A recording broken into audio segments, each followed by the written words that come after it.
X-rays are a type of invisible radiation that can pass through our bodies and objects. They're very important in the field of medicine because they allow doctors to see inside our bodies without having to perform surgery. Now, let's dive into how X-rays work. They're a kind of electromagnetic radiation, just like light or radio waves. However, they have much higher energy than light, which makes them able to go through objects that light cannot. Imagine you have a powerful flashlight. If you try to shine it through a wall, the light won't go through because the wall is too thick. But these rays have enough energy to go through walls and even our bodies. The discovery of X-rays happened by accident in the late 19th century. A scientist was experimenting with cathode rays, which are a type of radiation. He was working in his lab and noticed that a nearby fluorescent screen started to glow, even though it was not directly exposed to the cathode rays. He realized that something invisible was causing the fluorescence, and he named it X-ray, because X is the mathematical symbol for something unknown. He continued experimenting with such rays and discovered that they could pass through many objects, like flesh and bones, but not through denser materials like metal. He also found that X-rays could create images on photographic plates, just like a camera takes pictures. The way this works is quite fascinating. Imagine you're standing in front of a bright light and you hold your hand in front of your face. Your hand blocks the light and you can't see through it. But if you place a sheet of tissue paper in front of your hand, some light will pass through, and you'll be able to see the outline of your hand. X-rays work in a similar way. When a doctor wants to take an X-ray of a part of your body, they will ask you to stand or lie down next to a machine. This device has a special plate that can capture the image. Let's say the doctor wants to further examine your arm. They will place the X-ray plate on one side of your arm and the machine on the other side. Then, the machine will produce a controlled burst of X-rays that pass through your arm. Remember how we talked about the tissue paper allowing some light to pass through? Well, in this case, some of those X-rays will go through your arm, while others will be absorbed or blocked by the denser parts of your body, like bones. The plate captures the X-rays that pass through your arm, and it creates an image. This image shows the bones and other structures inside your body, allowing the doctor to see if there are any problems or injuries. Now, you might be wondering why X-rays can pass through some things but not others. It has to do with the density and composition of the objects. Denser materials like bones absorb more X-rays, so they appear white in the image. So when you look at the result, you'll see your bones as white shapes. Other tissues like muscles and organs are less dense and allow some of those rays to pass through, so they appear as gray shadows. What if I told you there's a whole new way you can peek inside objects, but without using X-rays? I'm not talking about magic powers. Take a comfortable seat while I explain what muography is. This fascinating scientific technique allows us to see inside objects and even beneath the Earth's surface using a special type of particle called a muon. These elementary particles are very similar to electrons, but they're much heavier. They are created high up in the Earth's atmosphere when cosmic rays, which are particles coming from space, collide with the air molecules. Now, muons are special because they can pierce through different materials. They can pass through rock, soil, and even buildings. Scientists realized this potential back in the 1950s when they were studying cosmic rays and noticed that some of the particles could pass through thick materials. The first muography experiments took place in the 60s.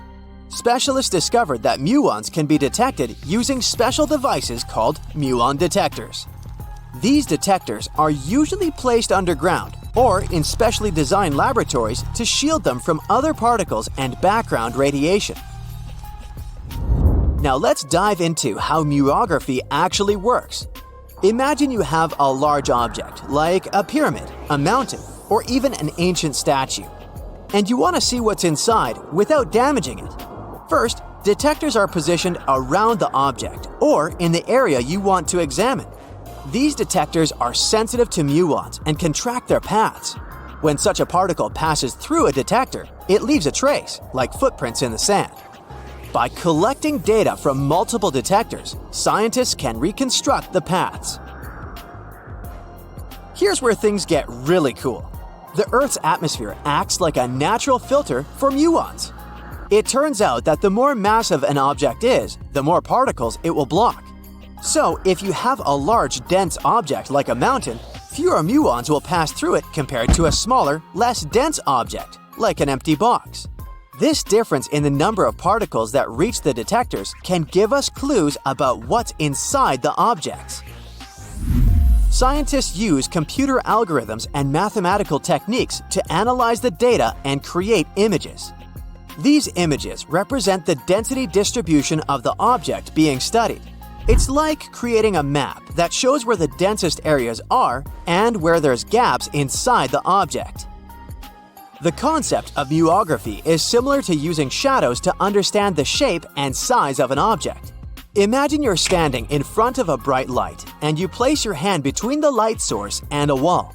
You'll see a shadow of your hand on the wall.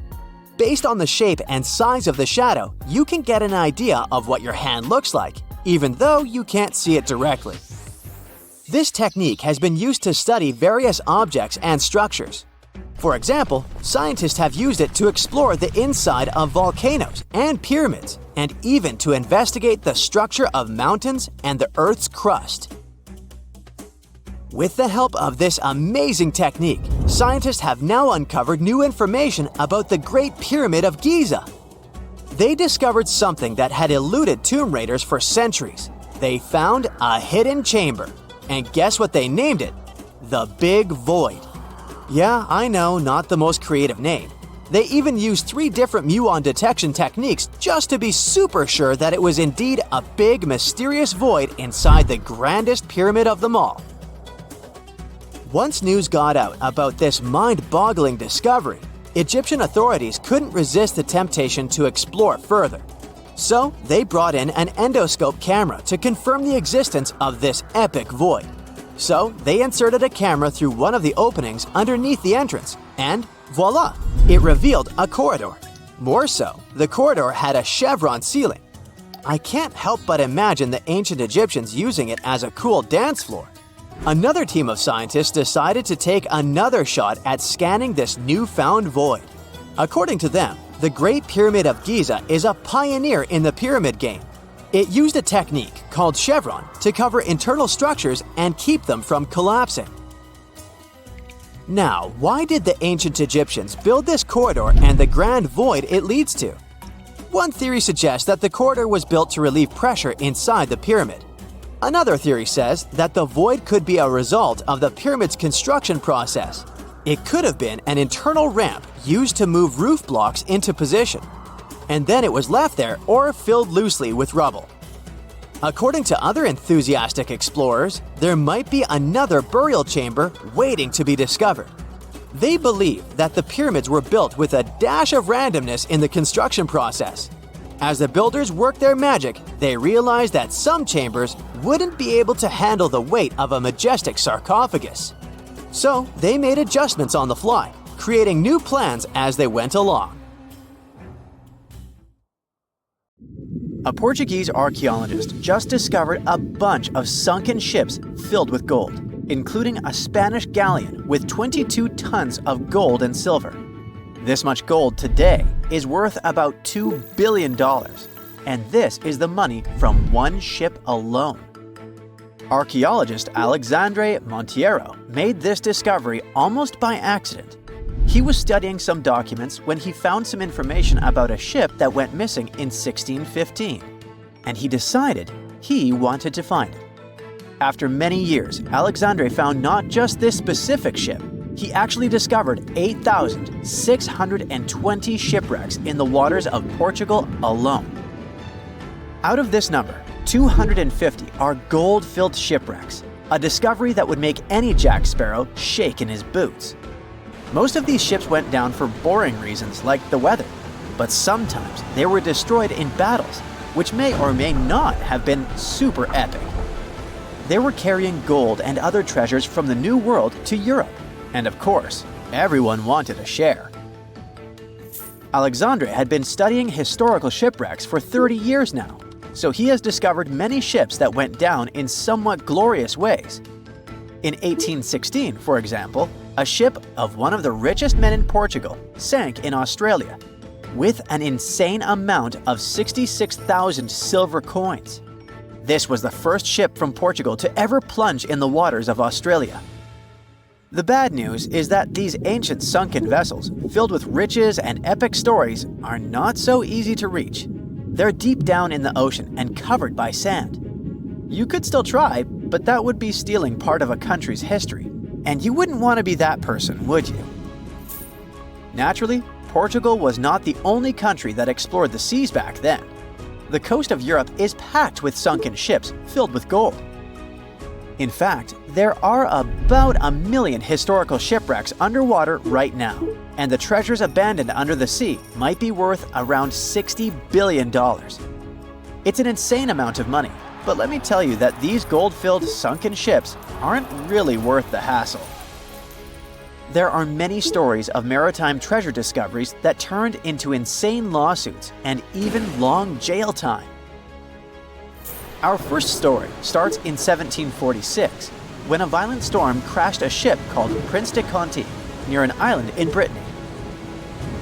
The ship was filled with tea, ceramics, and 100 gold ingots. Of course, the owners of the ship tried to save the loot, but if it's not easy now, imagine how it was back in the 18th century. It took more than 200 years for the vessel to be found. It finally happened in 1975, when a group of French men discovered it and decided to take pretty much every valuable thing they could find. Now, I said these things were not worth the trouble for a reason.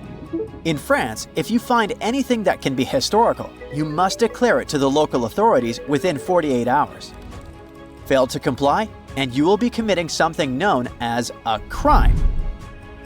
To be fair, our French friends here did declare their findings, but only the corroded cannons from the ship. And the gold? Well, they sold it. Obviously, because each gold bar is worth between $125,000 to $231,000. It took French authorities almost 50 years to retrieve the stolen gold, and they didn't retrieve all of it. Part of it was bought by an elderly couple living in Florida, and the crime is so serious they were charged for connection with money laundering, organized crime, and the trafficking of cultural goods. The poachers also sold some gold ingots to the British Museum collection. Now, let's go back to the 1850s, when a steamer called SS Central America traveled from Panama to California and back again. This was during the Californian Gold Rush, a time when 300,000 people moved to California to dig for gold. Because the travel route was not easy breezy, people needed to carry their gold around on big ships. This is where our friend SS Central America comes in. In 1857, the ship had 578 people on board and about 10 tons of gold. Very few survived, and around $100 to $150 million in gold went down with the ship. All of this explains why in 1988, a group of investors from Columbus decided to finance a research project to find this ship.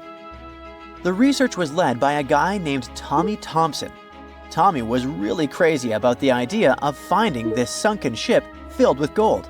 It took him years to find the exact location of the SS Central America, especially because the ship was 7,500 feet beneath the surface of the Atlantic Ocean, and retrieving it required a lot of fancy tech. A group of 161 investors paid for his adventure, but it goes without saying that they were not doing this out of love from their hearts.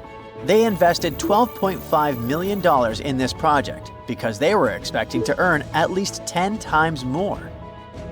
But since life is not all sunshine and rainbows, 39 insurance companies sued the research team as soon as they retrieved the gold. Back when the ship was up and running, these companies insured the cargo of the SS Central America, and when the cargo was finally retrieved, more than 100 years later, they wanted to be compensated. They said it was not their job to retrieve it, but that doesn't mean they abandoned it.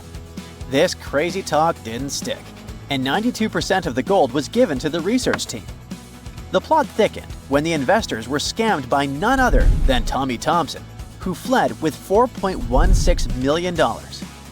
He also had 500 gold coins, but he's not telling a soul where they are. Nonsense like this is the reason why most countries have rules to protect cultural properties. And yes, sometimes shipwrecks can be a cultural property. Obviously, there are many maritime treasure discoveries that happen without breaking any laws. The SS City of Cairo, for example, was a steamship that submerged in 1929 with 2,000 boxes of silver coins weighing 122 tons.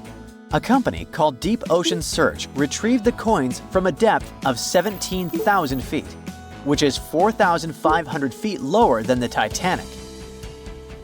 34 million pounds went to the UK Treasury, and the Deep Ocean Search also got a share. The good news here is that some of the coins can be bought by collectors, legally. Paying for a treasure is probably the closest you can get to an underwater archaeology find. I know, all I did was destroy your piracy dreams. But while raiding gold-filled shipwrecks may be a crime in most countries, or just financially impossible for us mere mortals, not all hope is lost. There is about $771 trillion worth of gold lying on the ocean floor, and it doesn't have an owner.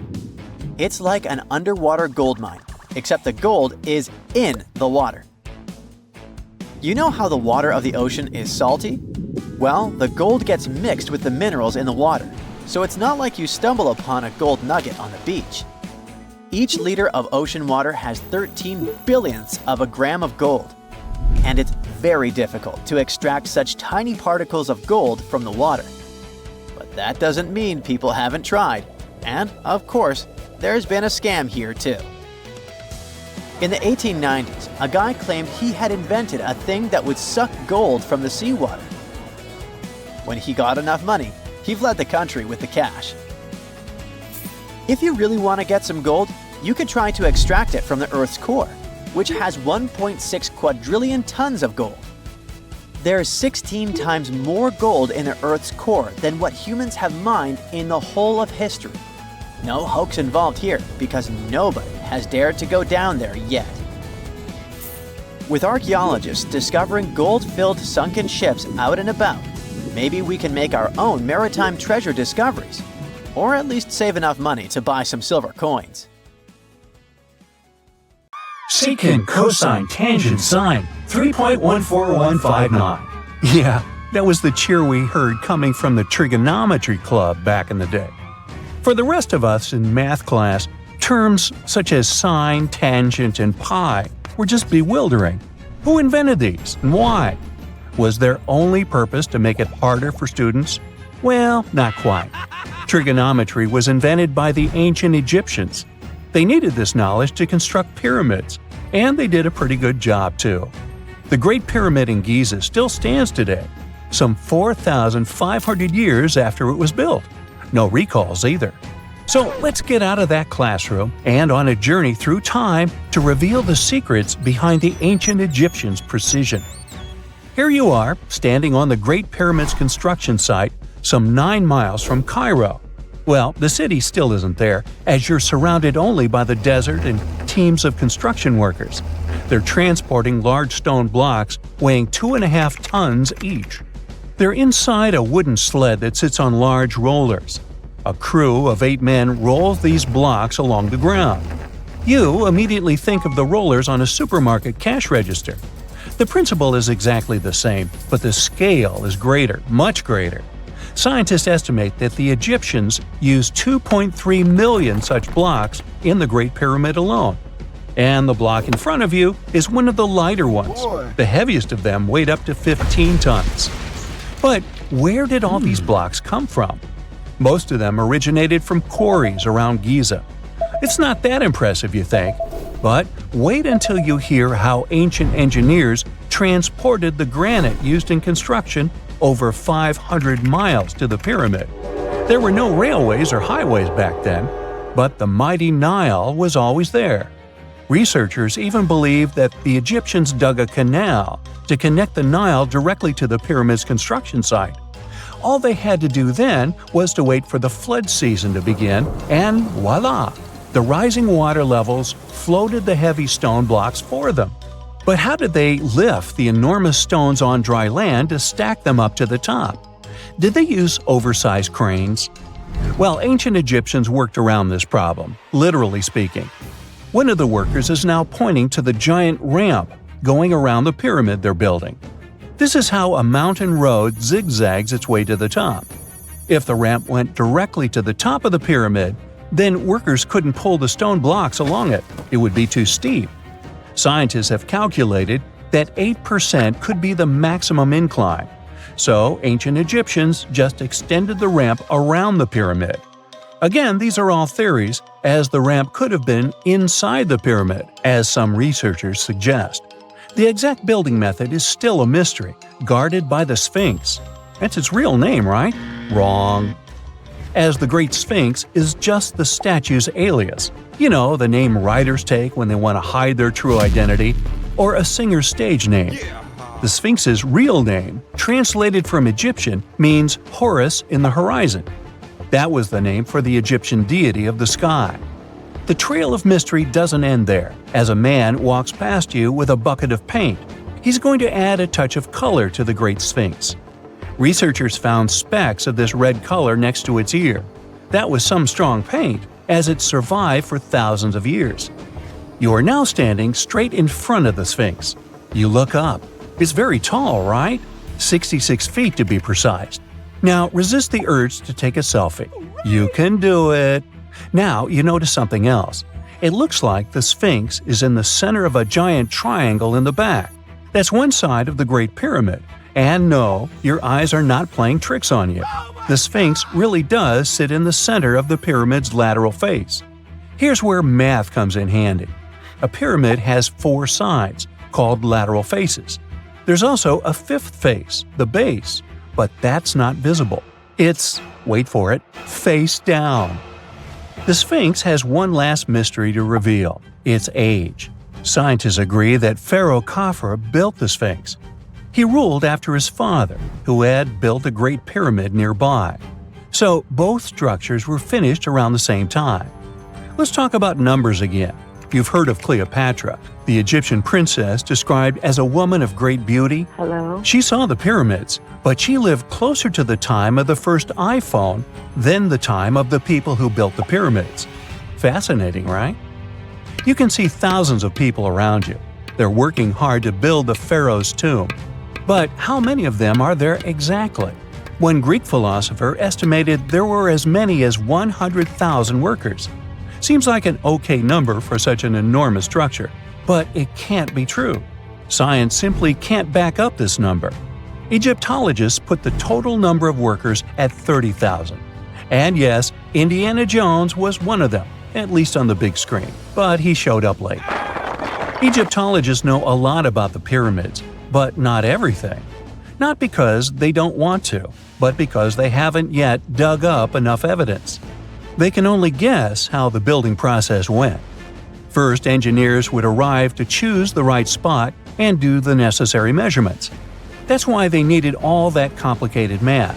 Then, it's time for sourcing the material, the large stone blocks I mentioned earlier.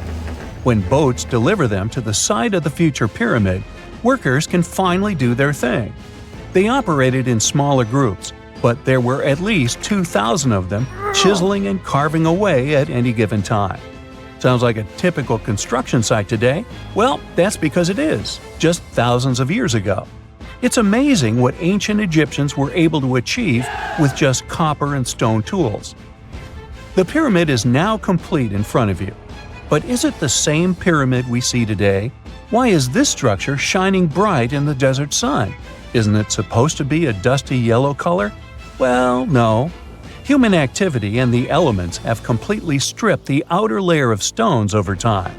Expert craftspeople polished these blocks using nothing but stone and sand. The end result was a smooth and shiny rock.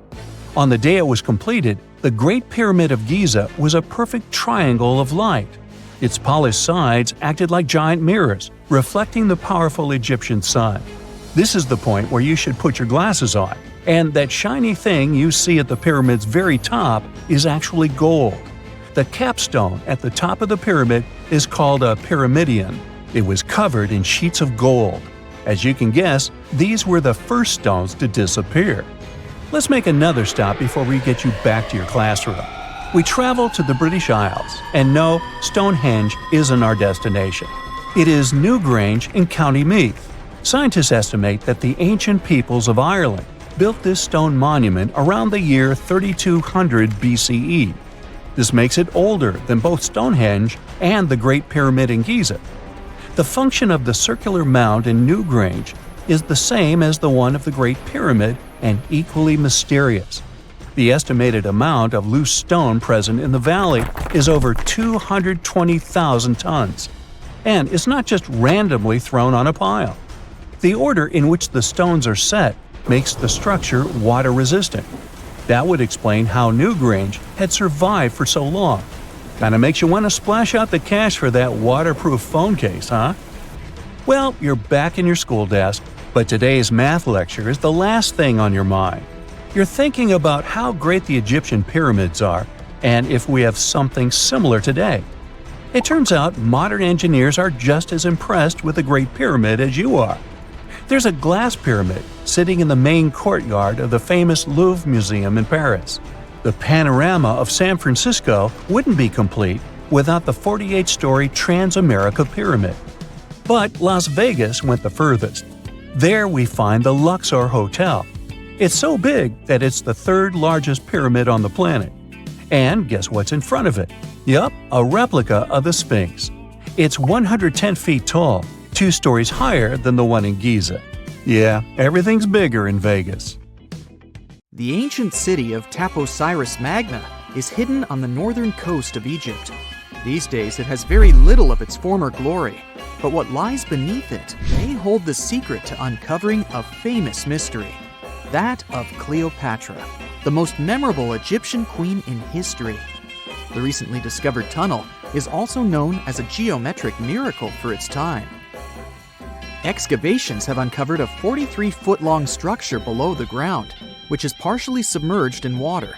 Its shape and construction technique are similar to that of the Eupalinos Tunnel, another amazing ancient discovery.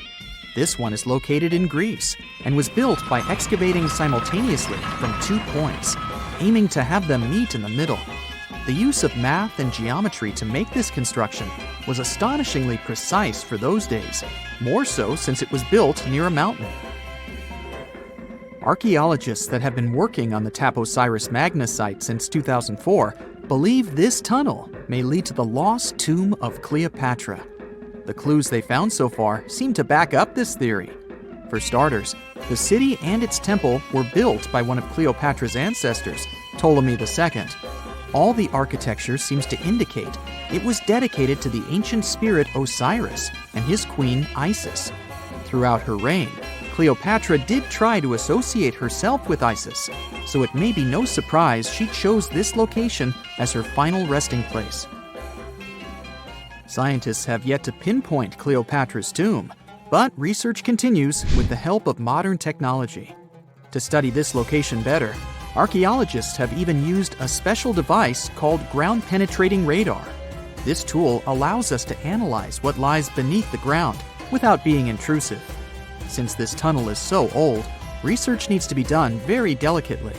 Seeing pictures of what's underground before you start digging is incredibly useful and has been done here since 2011. Finally discovering Cleopatra's tomb may help us piece together her story, especially what might have happened during the last portion of her life, which is still surrounded by mystery. We still don't know the exact cause of her passing. Some believe she may have let herself be bitten by a poisonous Egyptian cobra. Others have suggested that she was well accustomed to toxic substances, even hiding some in her hairbrush in case she ever needed it. But that's not to say she chose to use it on herself. We do have a lot of other interesting information on Cleopatra that's equally as impressive, like the fact that she had a stylist. Most of the images you've seen depicting this famous queen show her wearing black eyeliner. This look was put together by Airas, a woman known to have been her personal beautician. She traced the long line from her eyes to her temples, a makeup technique still used today to enhance the eyes. Airas was an important figure throughout Cleopatra's life, known also as her confidant and close friend. There are even theories that suggest Airas was there by her side when she passed away. Despite her well-thought-out looks, Cleopatra wasn't as pretty as she's described. Or at least, that's what recent research has pointed out. Sure, if we look at movies and modern imagery, she's depicted as this incredibly beautiful woman with symmetrical and delicate features. However, if we look at coins showcasing her image from back in the day, her looks are rather average. Her image on the coins might have been adjusted, too, to make the queen look stronger in the eyes of her people. So there is no trusted source available to confirm her image, but her description in most pieces of ancient literature speaks of her other qualities, like her voice and personality, not of her beauty. Cleopatra might have been the most famous Egyptian queen to this day, but she wasn't the first choice. She did have an older sister, Berenice, that was initially supposed to take the throne. Berenice passed away before she could do that, so Cleopatra took on the role and began investing in her education. She traveled throughout the country quite frequently, so she could become accustomed to her people and their needs. She was only 18 when the responsibilities were passed down to her, and immediately gained popularity because of her intelligence and education. Her taste in literature was quite good too. She was known to be a fan of Homer, the famed Greek philosopher and poet. Cleopatra loved to write as much as she loved to read. There are even claims that she wrote a book on medicine and cosmetics, but we have no evidence to this day that such work ever existed. Part of being a great leader back then meant you had to speak multiple languages. Cleopatra clearly understood that, and that's why she's rumored to have known many languages to varying degrees. Some archaeologists suggested she spoke Greek, Egyptian, and Ethiopian, as well as many Arabic dialects. She might have even spoken Latin, but there's little evidence to support this claim. She might not have had angelic looks, but Cleopatra was really careful with the way she looked, even with her diet. She was known to have enjoyed simple meals, including a variety of fish. Since she lived close to the Mediterranean Sea, it's really no surprise. As a treat, she liked to eat stuffed pigeons, which she also served to her guests. Other dishes on the menu included vegetables and fava bean soup. Fruits and nuts weren't missing from her diet either, and she was also a big fan of honey. Recently, a team of experts has even tried to recreate her famous perfume.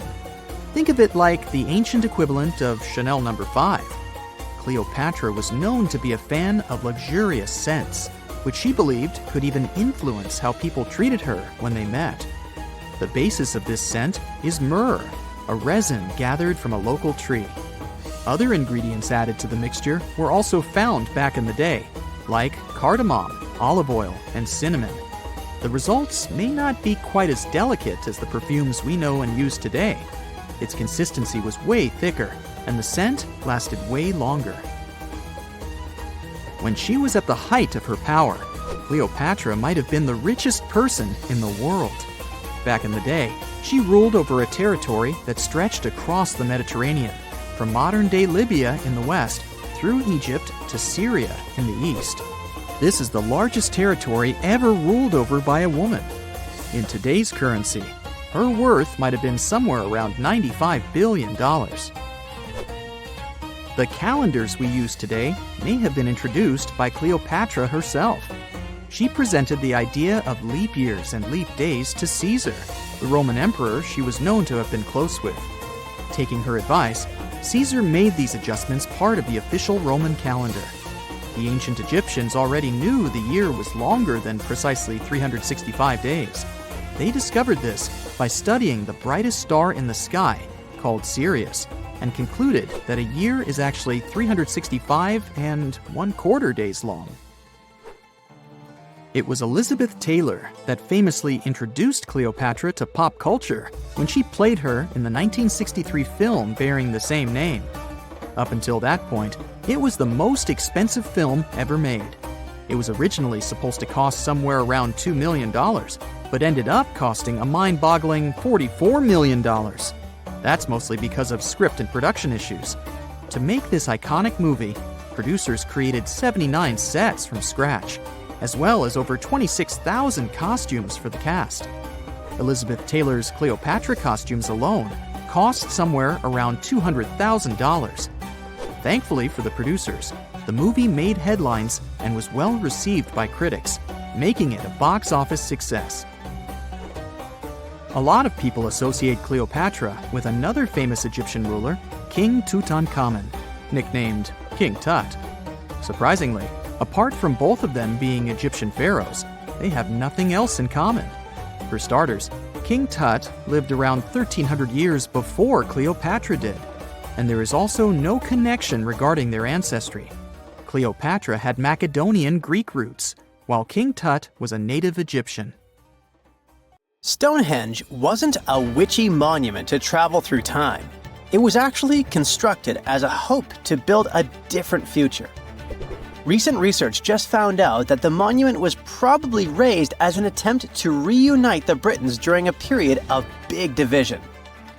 The thread of this story lies on the altar stone, the monument's most iconic rock.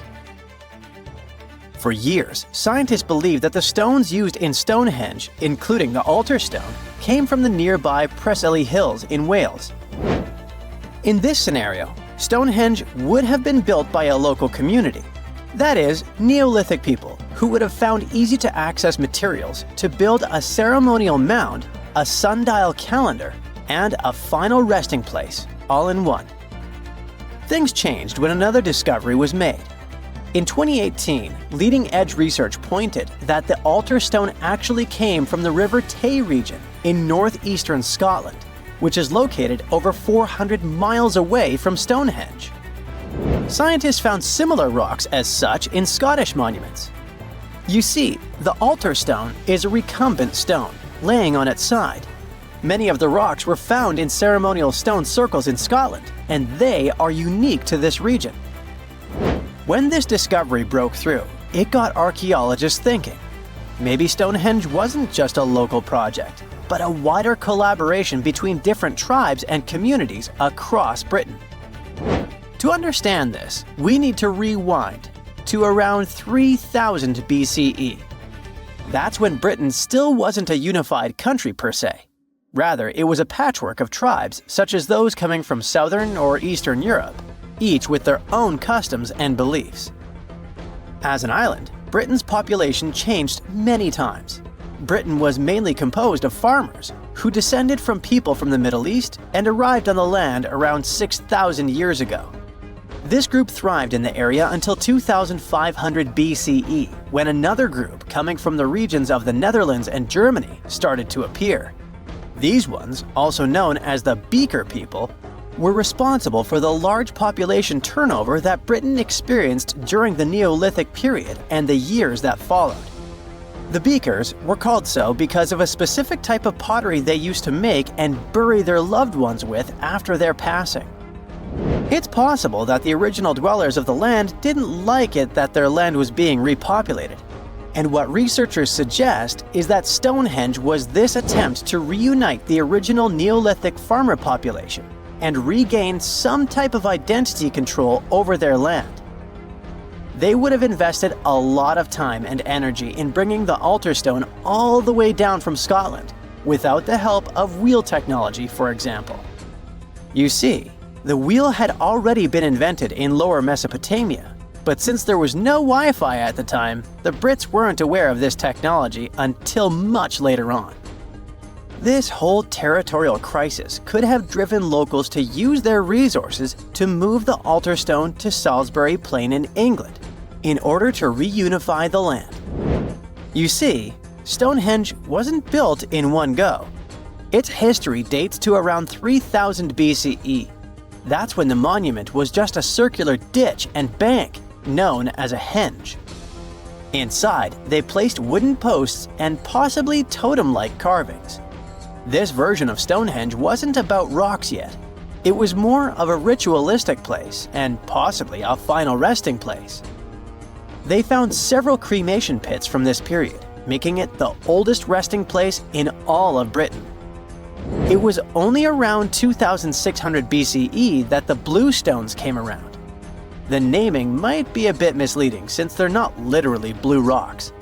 They have a bluish tinge to them when they're freshly broken, hence the name.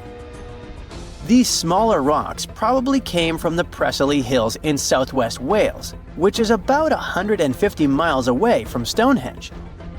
Some researchers say that the ancient ones believed that blue stones had healing qualities. So we can maybe guess why they went through all of the trouble to move them from Wales to Salisbury Plains, huh? A little bit later than that, circa 2500, that's when we start having the Stonehenge we know and love today. That's when the Sarsen stones started to arrive. The Sarsens are Stonehenge's huge stones. I mean, each Sarsen can weigh around 25 tons. That's as much as 3 African elephants stacked together. The Sarsens make that iconic outer ring circle. Supposedly, that's also when the altar stone was moved from Scotland directly to the heart of Stonehenge. The altar stone is the largest of the blue stones used to build Stonehenge. Today, the altar stone lies recumbent at the foot of the largest trilithon of the monument. In case you don't know, the trilithons are the horizontal stones used to form those famous arches we see today. And here's where the story takes a twist. For nearly a century, scientists believe that the altar stone came from the same area as the blue stones, the Preseli Hills in Wales. It made sense back then. If you're already hauling stones from Wales, why not grab a special one to be the so-called altar? Except that theory started crumbling in 2018, when a team of researchers decided to dig deeper. They used advanced geochemical analysis to pinpoint where the altar stone's sandstone actually came from, and it turns out it wasn't Wales. Instead, the results pointed north, specifically to the Orcadian Basin in northeastern Scotland, 400 miles from Stonehenge. This revelation changed the whole script of Stonehenge's story. How would they move the rocks, you may ask? Well, there's an old theory known as the ice road that suggests that the rocks were moved by natural icy pathways that formed during the winter. This way, they could slide the rocks down all the way to Stonehenge. But hey, if we're talking about a distance of over 100 miles, that's not too realistic. Anyways, this theory was debunked because it was warmer back then than it is today. There's also the river theory that suggests that the rocks were floating along the river from the quarry to the site. But if we're talking about Sarsen rocks, they're too heavy to float. So there goes this theory. What we're saying is, no one knows how the rocks were moved. Another interesting info came from all the research done in Stonehenge. A recent laser survey of the stones revealed the different stone working methods used and has shown that some parts of the monument were more carefully finished than others. In particular, the northeast side and the inner faces of the central trilithons were finely dressed. FYI, a trilithon is one of Stonehenge's most famous shapes. It's when 2 huge monoliths receive a third one on top of them, connecting the 2 together. This fancy word is just Greek for having 3 stones. But anyway, the bigger question, and maybe why Stonehenge is so famous, is why it was built in the first place. You see, Stonehenge's entire layout seems to have been carefully planned to align with the movements of the sun. The monument's architecture is particularly attuned to the solstices, the shortest and longest days of the year. During the summer solstice, the sun rises perfectly in line with the heel stone, casting light straight into the heart of the stone circle. A spectacular, almost magical sight that surely wowed its ancient audience. But it's the midwinter solstice that seems to hold a special connection to the altar stone. As the sun sets on that day, its light aligns with the altar stone at the center of Stonehenge. To the builders of Stonehenge, this alignment may have symbolized more than just celestial precision. It likely carried profound ancestral and spiritual significance. The altar stone, illuminated by the setting sun, could have been seen as a bridge between worlds, connecting the living with their ancestors, the earth with the cosmos, and the present with the eternal. In a world without calendars, clocks, or weather apps, the solstices were everything. They marked the rhythm of life, guiding agricultural cycles and spiritual rituals alike. So Stonehenge wasn't just about the stones or the people who built it, but perhaps a way to honor their ancestral roots in an ever-changing world. See this place on the map? Yeah, right there. It's estimated that around 100 people have vanished or lost their lives here. Why, you ask? Well, it seems they were all looking for this guy, Percy Fawcett. He was a British colonel, famous for his sharp blue eyes, perfectly groomed beard, and signature hat. He looked like a character from Pride and Prejudice, but lived more like Indiana Jones. In fact, this character was inspired by Fawcett's story. But his disappearance in 1925 was more macabre than any movie plot. Colonel Fawcett was bold. Not the ask-your-neighbor's Wi-Fi password kind of bold. I'm talking full-on, I don't care that much about my life bold. He used to be a soldier in Sri Lanka and even did a secret spy gig in Morocco, but he needed more. So in 1906, Fawcett started exploring parts of Brazil and Bolivia where no one had dared to go before. His mission was to create secret, mind-blowing maps. Okay, that doesn't sound too risky, but trust me, it was. If you want to explore the world nowadays, you just open Google Earth and, well, that's it. No danger, no adrenaline, just maybe one or two creepy street view photos. Ew. But we're talking about the beginning of the 20th century, when satellites and this weird Google car didn't exist. Back then, if you wanted to fill in the world map, you actually had to explore the land on foot. So that's how Colonel Fawcett ended up in South America. And he became famous for his expeditions to map out the wild Amazon. He was the first guy to record the locations of waterfalls in that region, for example. But then he got obsessed. Blame it on lack of sleep or whatever sketchy Amazon jungle juice he was sipping, but suddenly he was like, I'll bet there's an ancient advanced city hidden somewhere around here. Spoiler alert, there wasn't. But he was hooked on that idea. Hanging out with native Indians for so long convinced him that large groups could totally thrive in the middle of a massive rainforest. And of course, Fawcett loved a good old adventure story, especially the ones from the 16th and 17th centuries, written by European explorers. In those stories, adventurers claimed they had found huge settlements and fine roadways deep in the heart of Latin America. But Fawcett's all-time favorite story came from a manuscript written in 1753. Back then, adventurers were hunting for precious metals in Brazil when they stumbled upon a ruined city with monumental buildings, roads, and plazas. Oh, and every corner had a Roman-style spire. Naturally, the colonel was all in to find it. Too bad no one told him this manuscript is mostly considered a forgery. Yep, this story is as real as Snow White's. But then, things got weird. The settlement described in that manuscript was supposedly located in the northeast side of Brazil.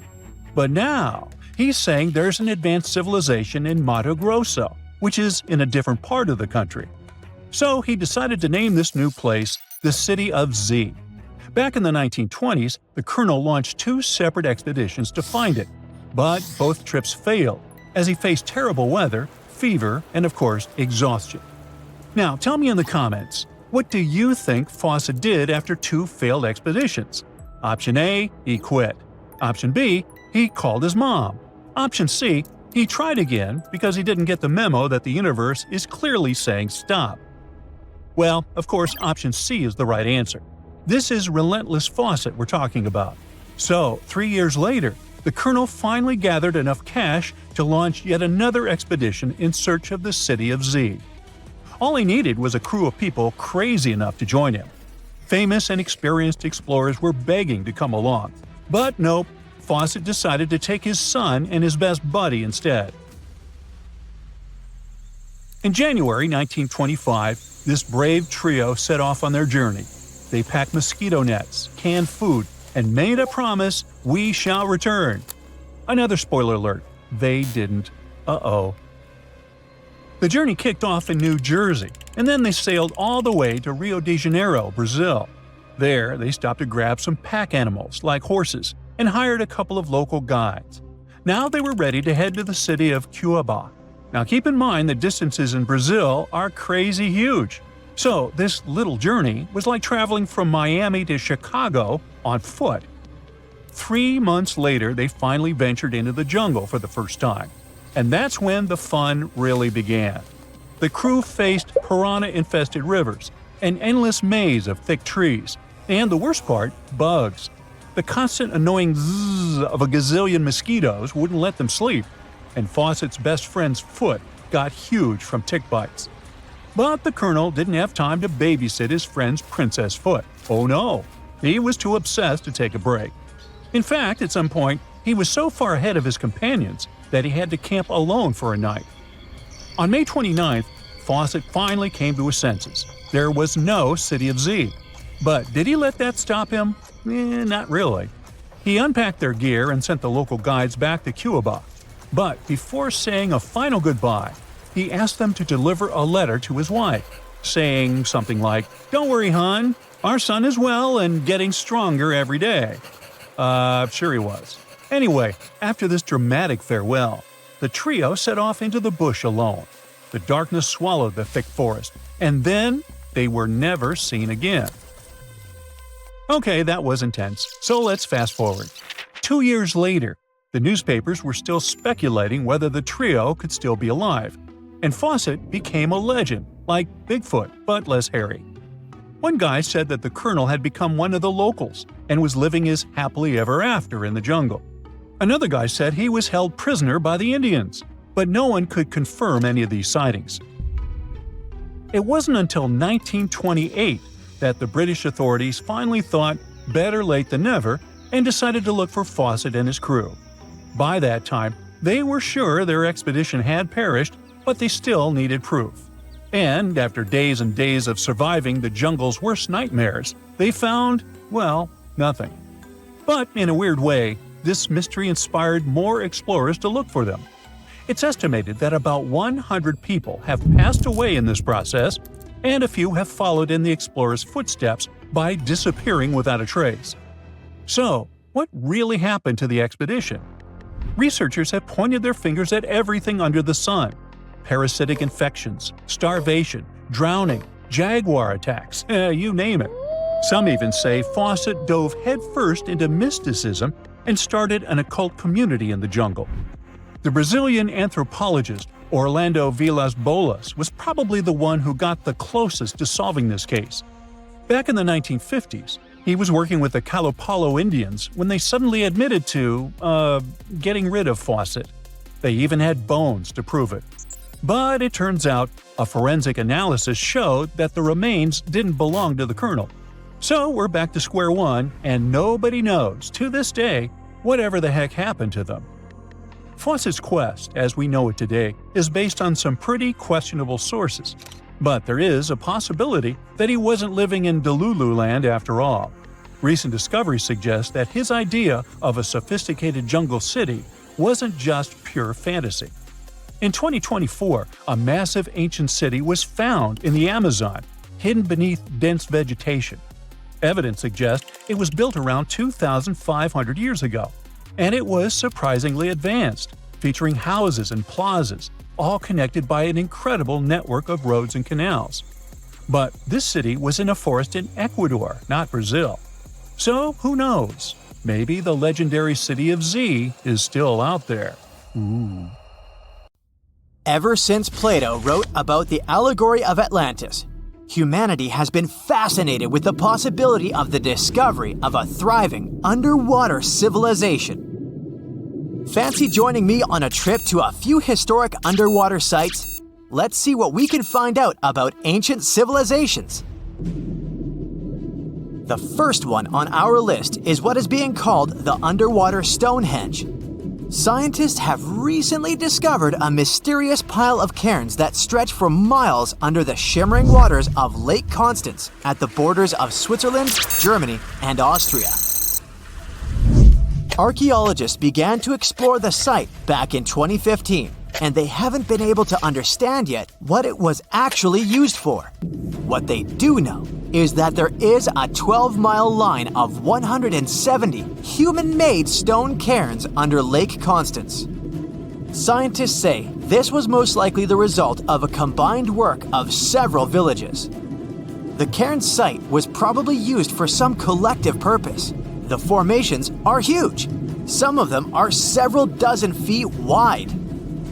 The most amazing discovery so far is that the site dates back to around 5,500 years ago. Now, what were we humans doing back then? We were living in the prime years of the so-called Stone Age. We were beginning to make artifacts from stone and use them to hunt and eat. Can you imagine what a knife and fork might have looked like back in those days? It's no coincidence that scientists call this site the underwater Stonehenge, though. Both sites are believed to have been built around the same period of time. You see, Stonehenge dates back to around 3,100 BCE. Both sites carry the distinct characteristic of stone monuments built in a circle. Not to mention the fact that scientists also haven't figured out why on Earth our early ancestors would feel the need to build a monument such as Stonehenge. Well, the mystery of Lake Constance hasn't been solved yet. Who were the Neolithic people from this area? And for what purpose did they go through such an amount of work and effort to build this huge stone site? Next, we're taking you on a tour of the Ryukyu Islands just off the coast of Japan. You're diving deep down to an archaeological site. But I should warn you, the waters of the Pacific Ocean are far from smooth. It doesn't take long before you see a huge structure, thanks to the sunlight shining down on the seabed. At first, it looks like Machu Picchu's ruins located across the globe in Peru. As you approach the site, you slowly figure out its forms. A pyramid-shaped structure, arches, staircases. It's something that could have easily been a palace or a castle. Could this be a sign of human activity? What you've just seen is known today as the Yonaguni Monument. It also goes by the name of Japan's Atlantis. The entire monument is about the size of 5 soccer fields and the height of a 5-story building. Its most surprising feature is its expanse of terraces. Explorers and scientists believe that Yonaguni might be 10,000 years old. But whether it's a human-made structure or a natural formation is still under debate. For Japan's top marine geologist, Professor Masaki Kimura, Yonaguni is the heritage of a lost civilization. Kimura has dived to the bottom of the ocean to explore the ruins over 100 times over the past 10 years. According to him, there are clear signs of human activity down there. On the monument's surface, there is a triangle-shaped concave that is a historical symbol of water fountains in the region. There's also a giant turtle carved on the eastern side of the structure. And, according to Kimura, turtles have an important cultural meaning. Several pieces of stone tools have been recovered from the site. Their estimated age is around 10,000 years. However, not all scientists support this theory. For many, Yonaguni is the result of thousands of years of erosion. The fact that the monument is composed of one massive rock leads them to believe it's not human-made. The defined edges and flat surfaces resemble a natural formation in Northern Ireland, known as the Giant's Causeway. The basalt columns look like the ruins of a palace, but they're actually the result of volcanic activity in the region. Now, you're flying to the coast of Greece, 4 hours away from Athens. More specifically, you're in the Peloponnese Peninsula. You dust off an old snorkel and head for a free dive on a bright sunny day. Sometime into the dive, you start noticing patterns on a seabed. 13 feet below the surface, outlines of familiar objects start to appear, one by one. As you continue swimming, what looks like the outline of an entire city emerges in front of your eyes. Are you wondering how water could have taken the whole city? Rocks are perfectly aligned into what appears to be the foundation of a building. This is Pavlopetri, an ancient city you've probably heard about for the first time. It was discovered by Nicholas Fleming, a British oceanographer, when he was on vacation in Greece. He had heard rumors about Pavlopetri's existence and indeed found several artifacts on the seafloor. He went back to the area a year later with the team. They found a site filled with pots, storage vessels, and tools. A kernstone, for instance, is a tool used for grinding grains and turning them into flour. Multiple amphoras indicate that this settlement dates back to the Bronze Age, 5,500 years ago, when people started living in towns. The settlement is believed to have existed for over 2,400 years. Today, Pavlopetri is considered the oldest submerged town ever discovered, and what's impressive is that it wasn't a simple village. It was a vibrant port city with stone buildings, a marketplace, streets, and even squares. The next stop on our voyage is one of today's most famous underwater cities that has been turned into an archaeological park. The city of Port Royal in Jamaica exists only below the surface, but in 1692 it was one of the wealthiest cities in the Western Hemisphere. Port Royal was the center of the British Empire at the time and an important trade city that attracted people from all over the region. It was also home to real-life pirates of the Caribbean. On the morning of June 7, 1692, the people of Port Royal met a different fate than they had probably expected. The city woke up shaking. People were thrown out of their beds by the power of a massive earthquake, ranking 7.5 on a Richter scale. One survivor said he had seen Earth opening up and swallowing the whole town. What he said could be true, as the city was mainly built on sand. The ground swallowed buildings, roads, you name it. Geysers erupted, and finally, waves as big as 10-story buildings hit the city. About 33 acres of the city disappeared under the water. Amazingly, most of its 17th century remains are still in good condition under 40 feet of water. Archaeologists have found taverns, storage rooms, kitchens, and recreational buildings used for diverse purposes. You can also see a grand lion statue, a submerged bridge, and many picturesque arches. Of course, I saved the best for last: India. Just off its coast lies another sunken marvel. A site known as the Lost City of Cambay is located in the Gulf with a similar name. It remained undiscovered until 2001, when the National Institute of Ocean Technology made a routine water assessment. With the help of sonar technology, which sends a wave sound to the bottom of the sea, they found something far beneath the surface. Images showed well-defined geometric shapes spread along a 5-mile stretch. The remains date to more than 9,500 years ago, meaning this civilization was lost at around the end of the Ice Age. Debris recovered from the site included construction material, pottery, beads, sculptures, and even bones. Scientists argue whether these artifacts are indeed from the site, but if they truly are, then the lost city of Cambay might be the oldest civilization in the world.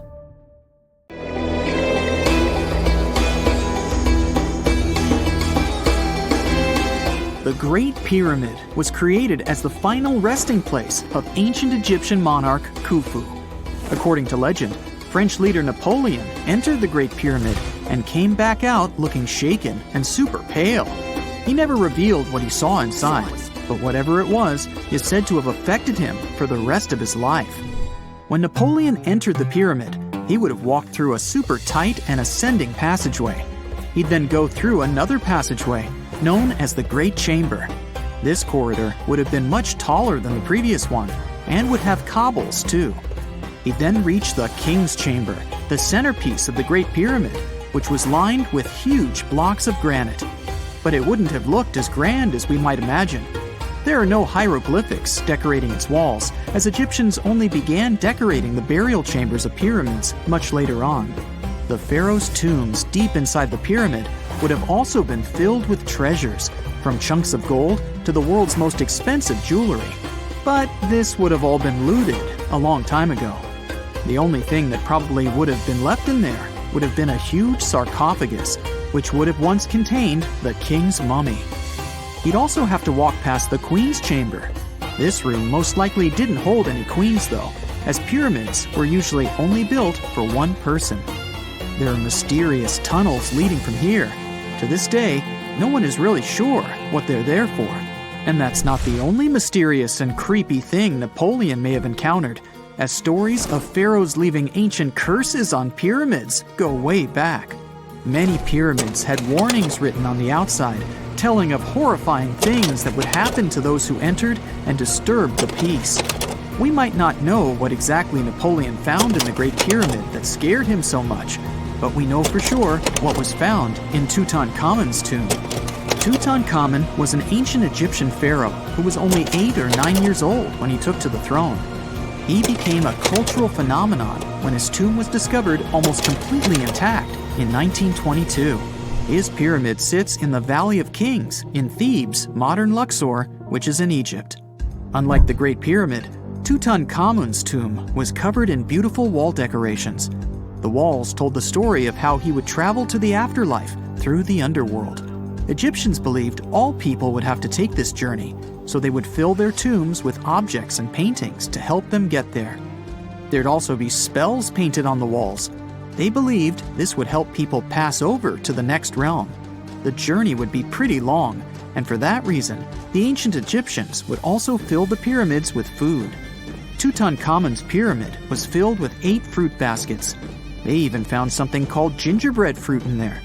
The rooms were jam-packed with furniture, statues, clothes, and staffs, amongst a whole bunch of other things. You'd likely find a lot of clothes and expensive jewelry in the pyramids as well. The ancient Egyptians wanted their ancestors to travel in style to the afterlife. They put Tutankhamun in his final resting place with over 50 pieces of clothing, all of the highest quality. There were tunics, scarves, gloves, and headdresses, and a ton of jewelry. Bracelets, pendants, necklaces, rings, and scarabs for protection were all found inside. Each of them was made of gold or precious stones. There were also fans made of ostrich feathers to keep the old pharaoh cool in the hot Egyptian sun. But the temperature inside the pyramids never actually went above 68 degrees Fahrenheit. The ancient Egyptians developed a super cool air conditioning system that we don't fully understand even today. Tutankhamun's pyramid also contained 130 walking sticks made from ebony, ivory, silver, and gold to help him on his journey. There were 3 chariots hidden away in case he got tired of all the walking. They also put 11 boat paddles inside, but there was no sign of any boat. The pyramids would be littered with the pharaoh's favorite scents and perfumes. During the excavation of Tutankhamun's pyramid, it quickly became clear that it had been robbed during ancient times. There was damage to doors and traces of oils left in empty jars. It looks like someone raided the pyramid for gold and the scents, perfumes, and oils that had been left for King Tut. There was still a bit of perfume, which was made from coconut oil and frankincense, left in one bottle. It seems like Pharaoh Tutankhamun loved board games. There was an ivory traveling set of senet in his pyramid. Although we don't know for sure exactly how to play it, we have figured out it was sort of an ancient Egyptian version of backgammon. It looks like it was a 2-player game where the goal was to knock your opponent off the board. Not really sure who Tutankhamun's mummy was supposed to play with though. The ancient Egyptians had some rituals that may seem pretty strange to us. For example, they used to shave their eyebrows off if they ever lost a cat. So it's not too surprising they put some really weird things inside pyramids. Archaeologists discovered a collection of mummified cats and scarab beetles in pyramids that date back more than 4,000 years. They were found in the pyramids of Saqqara, which is south of Cairo. They also found a bunch of makeup kits and mirrors inside. Makeup was worn proudly by both men and women in ancient Egyptian times. Eyeliner was the most popular cosmetic. The Rosetta Stone was one of the best discoveries ever made in pyramids. It was found by our man Napoleon Bonaparte and his team. It's a black granite rock that dates back to 196 BCE. It's transcribed in Greek, Demotic, and hieroglyphic. When it was translated in 1822, we got the key to understanding ancient Egyptian hieroglyphics for the very first time. The discovery of Queen Hatshepsut's mummy in 1903 changed our understanding of the Egyptians forever.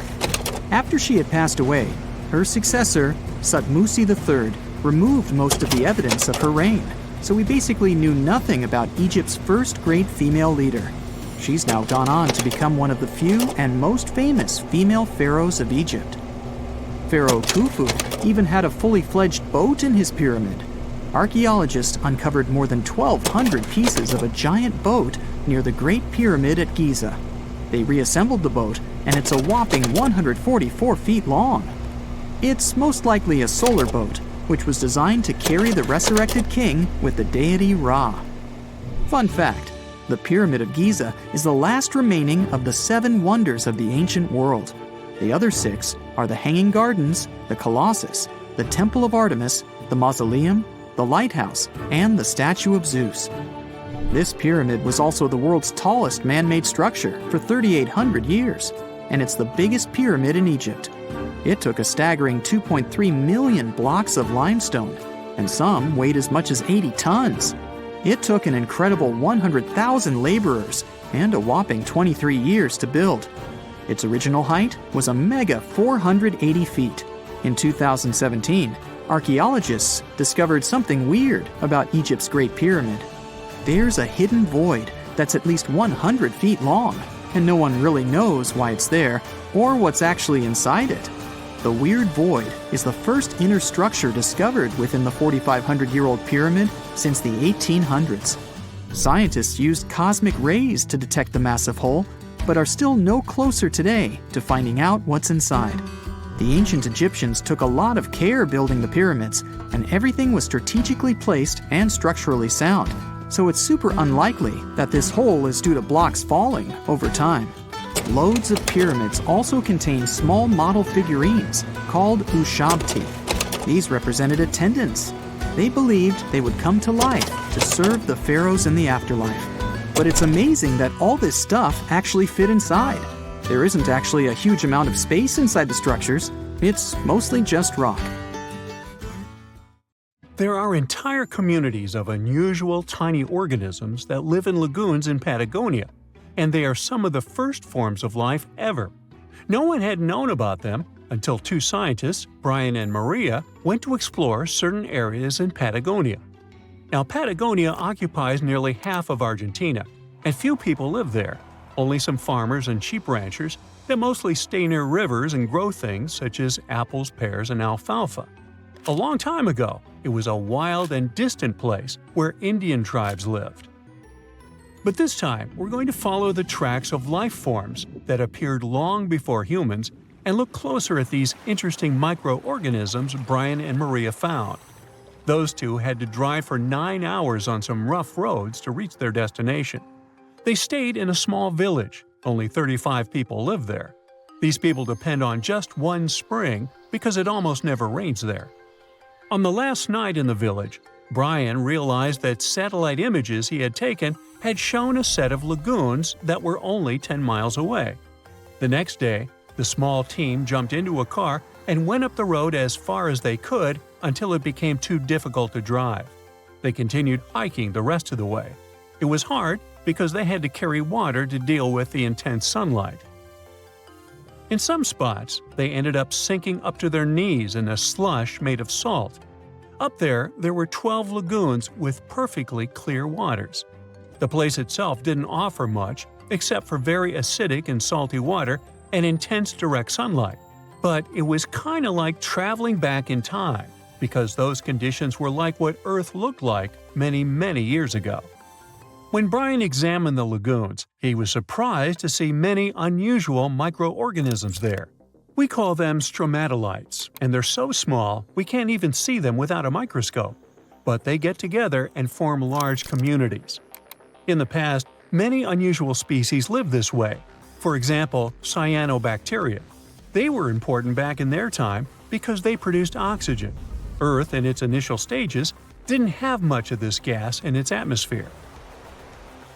The first stromatolites might have been formed by diverse types of bacteria that didn't necessarily produce any oxygen, but were just living their peaceful life there. They formed layers, piling on top of one another, so that at least some of them could get a bit of sunlight. They used sand and sticky liquids to stay close together. Brian was also incredibly surprised because those were the biggest living stromatolites he had ever seen. Living stromatolites usually grow to be over 3.3 feet high, but the newly found ones were 15 feet wide and a few feet tall, which is giant compared to those living in other places. And fossilized ones were even larger. A long time ago, they could grow bigger than today because there weren't many other species that could eat or harm them. Also, there are many other organisms today that can grow faster and more massive than them and take up their space. That's why stromatolites can only survive in rare places where hardly anything else can live, like in these very salty lagoons located high above sea level in Punta de Atacama. The stromatolites found there are the most famous ones because they might be some of the best examples of the earliest life on our planet. But they're not actually the first form of life on Earth. The oldest of their fossils are 3.5 billion years old, while some other evidence we have tells us that life on our planet appeared around 4.1 billion years ago. Maybe some stromatolites lived back then as well. But Earth has changed a lot since then, and the places where they might have lived haven't survived. Now, all this may not seem like a lot at first glance, because no one has found an exotic and weird beast our world has never seen. But these are notable examples of what searching for life somewhere else in the universe might look like. Scientists who are interested in studying Mars often come to this place, since it might be similar to what the red planet looked like an exceptionally long time ago. If there were fossils hidden in the ancient rocks on Mars, they might look like these stromatolites. Another faraway land has revealed some of its secrets. It's Antarctica, with an ancient lost world found under its ice. Antarctica hasn't always been this frosty, isolated land of snow and ice sheets. Once it used to be part of the Gondwana supercontinent, together with what is now South America, Africa, Australia, the Arabian Peninsula, and the Indian subcontinent. But at some point, it split off and went to build a life on its own. It formed as other landmasses started to move away, which created its coastline. But Antarctica was different in many other ways back then too. It used to be a land covered in magnificent forests and rivers full of life. Scientists use radar and satellites to explore a mysterious world hidden under the ice there. This ancient land, which is close to the Indian Ocean, is as big as the U.S. state of Maryland or Belgium. It's more than 14 million years old. Some studies say that this area formed over 34 million years ago, which was way before Antarctica got into its deep freeze. At first, temperatures there were higher, possibly like the weather in Patagonia or the cold, temperate rainforests of Tasmania, New Zealand, or maybe even more tropical than that. But as the climate became cooler, small glaciers started forming on hills close to the rivers. Valleys sunk deeper because of all that ice covering them. And then, temperatures dropped even lower, and a giant layer of ice covered the entire continent, hiding those old glaciers. Rivers shaped this lost world a long time ago, way before it ended up covered in ice that's almost 2 miles thick in some spots. Scientific studies of this area showed that those landscapes had been full of highlands and mountains. The ice that formed over Antarctica made the whole area very cold, so the landscape couldn't erode anymore. This means everything has remained basically the same and untouched under the ice for millions and millions of years. What's interesting is that we know less about this land hidden under the ice than about the surface of Mars. One way to explore it would be to drill through these ice sheets to check for samples of sediments below. They could tell us more about the ancient flora and fauna frozen underneath. It's not a new method. A similar method was used to collect 2-million-year-old samples in Greenland. Australia has a secret world too. Ancient organisms were found hidden in rocks in the northern parts of the continent that are about 1.6 billion years old. These microscopic things are part of a family called eukaryotes. The members of this family that exist today include plants, fungi, animals, and even those tiny organisms with just one cell, such as amoeba. All living things with nuclei in their cells, including us, can trace their family tree back to one of the oldest members of this family. That one is called the last eukaryotic common ancestor, and it lived more than 1.2 billion years ago. Those ancient organisms were more complex and bigger than bacteria.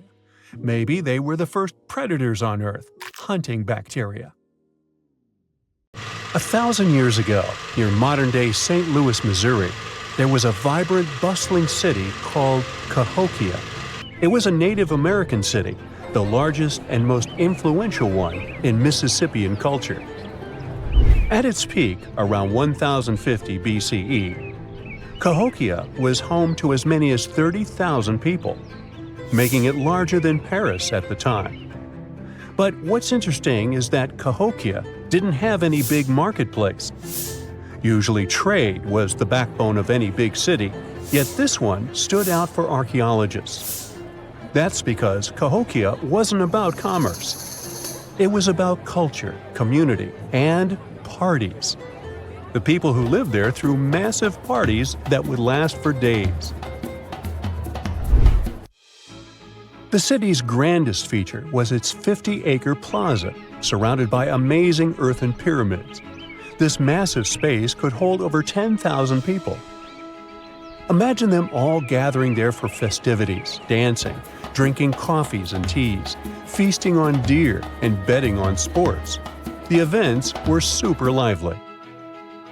Cahokians would wear awesome costumes, style their hair in interesting ways, and decorate their bodies with tattoos. Athletes were playing a game called chunky, where they hurled spears at a rolling stone disc, competing to get as close as possible. The roar of the crowd filled the air, and performers showed off their skills. These celebrations were so wild, they left traces in history. After the parties ended, Cahokians cleaned up by tossing leftovers into pits. Archaeologists have uncovered these waste pits, and they were filled with food remains and pottery. One pit alone contained the remains of 2,000 deer, and that's from a single event. They also found traces of yaupon holly, a caffeinated plant that was traded from hundreds of miles away. This just shows how much effort and thought Cahokians put in their celebrations. Would you like to live in a city like this? But aside from all the fun and games, Cahokia was also deeply complex and spiritual. The city was built on a landscape that mixed dry land with swampy patches. Many people believed that this symbolized the connection between the world of the living and the dead. The people of Cahokia saw their city as a bridge between these two realms. They built earthen mounds, both for ceremonies and rituals, and as construction support. These mounds rose from the swampy areas. Meanwhile, people settled in the drier spots. Elevated pathways connected these neighborhoods, creating a physical link between life and death. Isn't it sad that some ancient metropolises that rival modern cities in scale just disappeared? Cahokia's story came to a quiet end around 1350 CE, when the city was abandoned, all due to changes in environments and weather, floods, and other problems.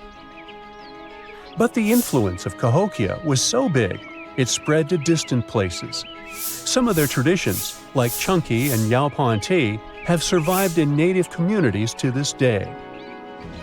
Today, Cahokia is a UNESCO World Heritage Site, and it's not the only megacity we lost.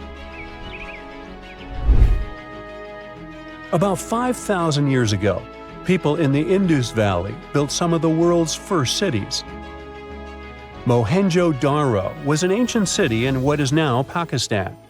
The city was built around 2500 BCE, and back then it was a thriving hub of the Indus civilization.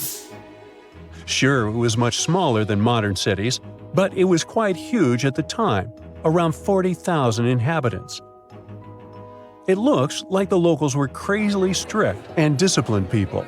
The city's planning and organization were incredible. It was laid out in a grid pattern. Streets and important buildings aligned along the north-south axis, probably to match the movement of the sun and moon. They also built one of the most advanced systems for water and waste management of their time.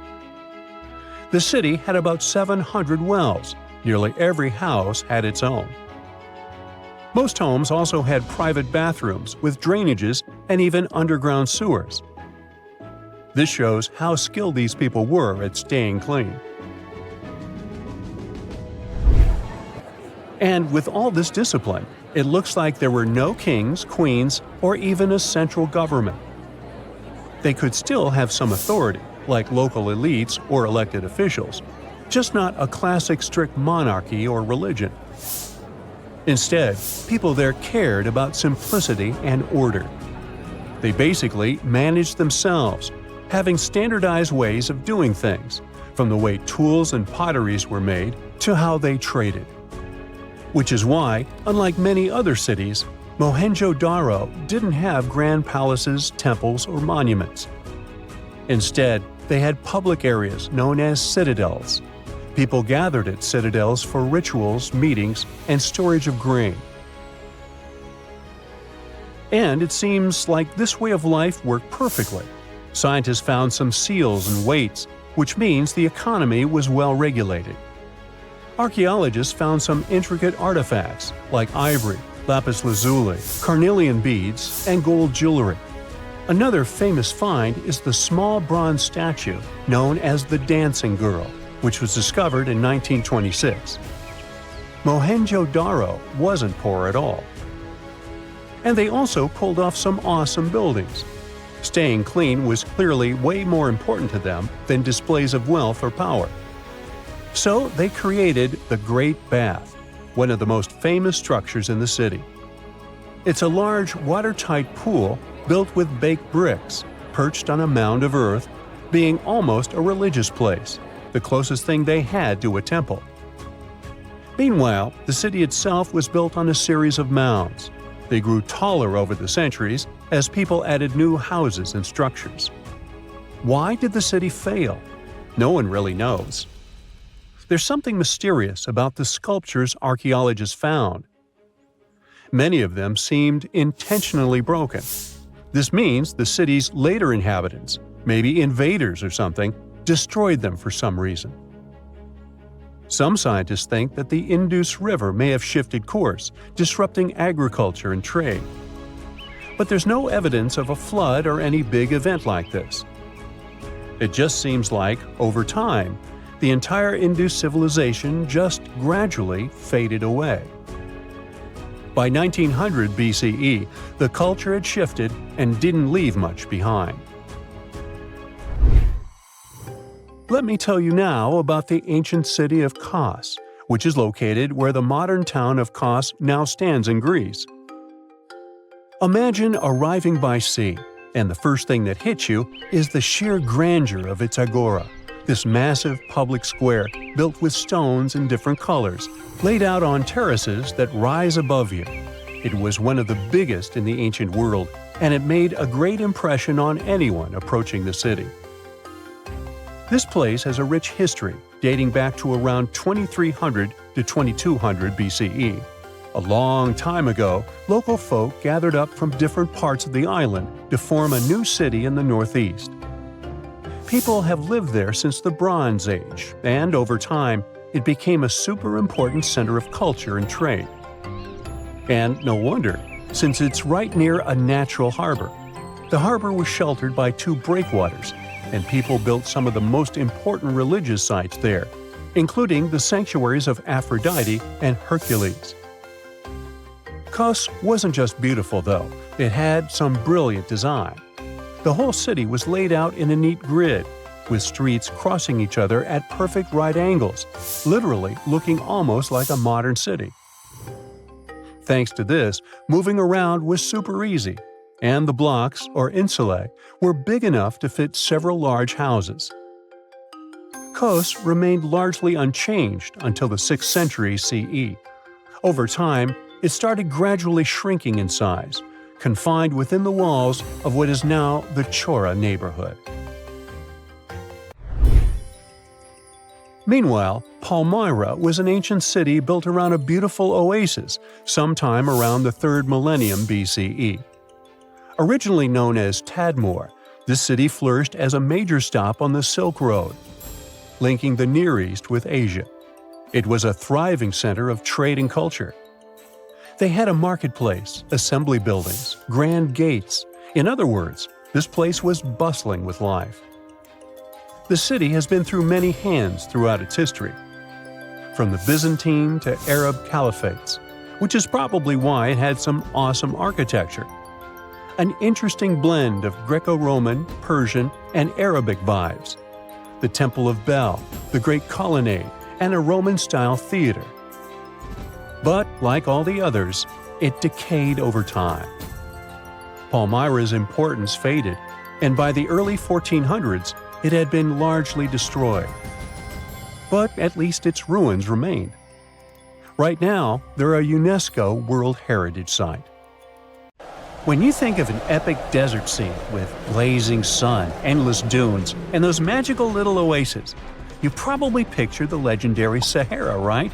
But what if I tell you that 11,000 years ago, this vast expanse of hot sand looked totally different than it does today?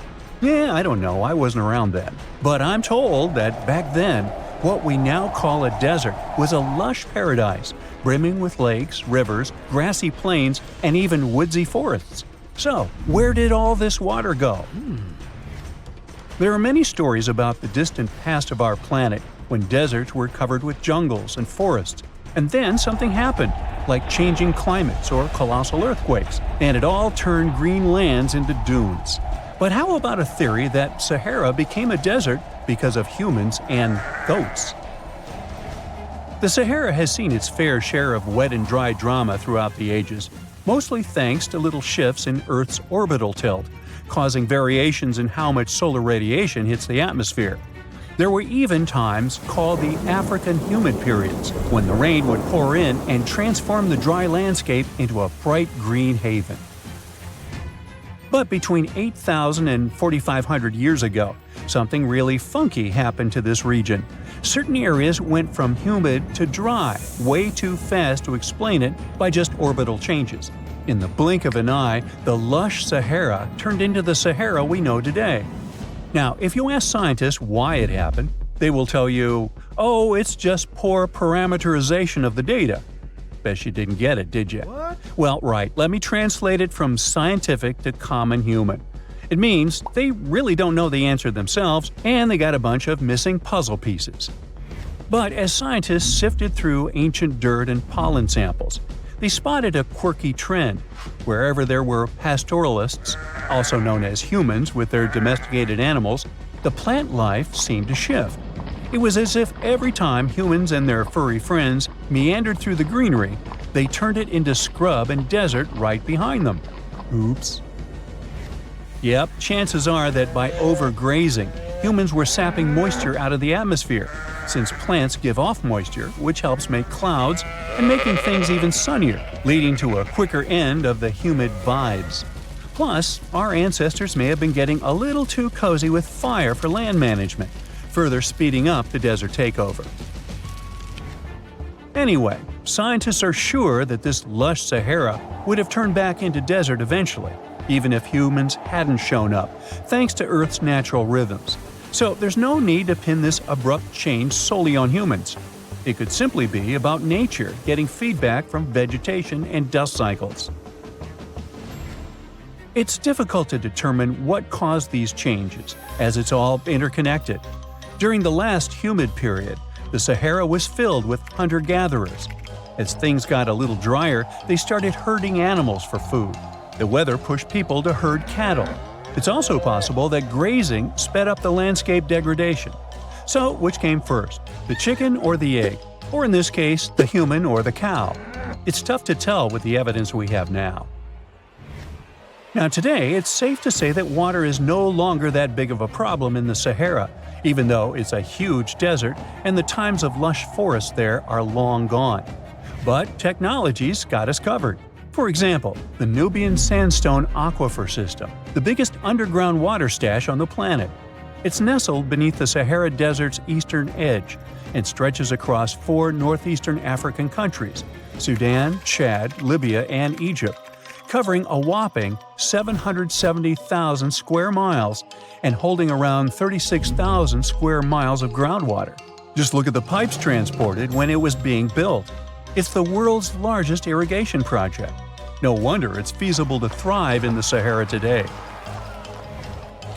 But imagine thriving in the Sahara Desert with just one water source. Sounds like a tough gig, right?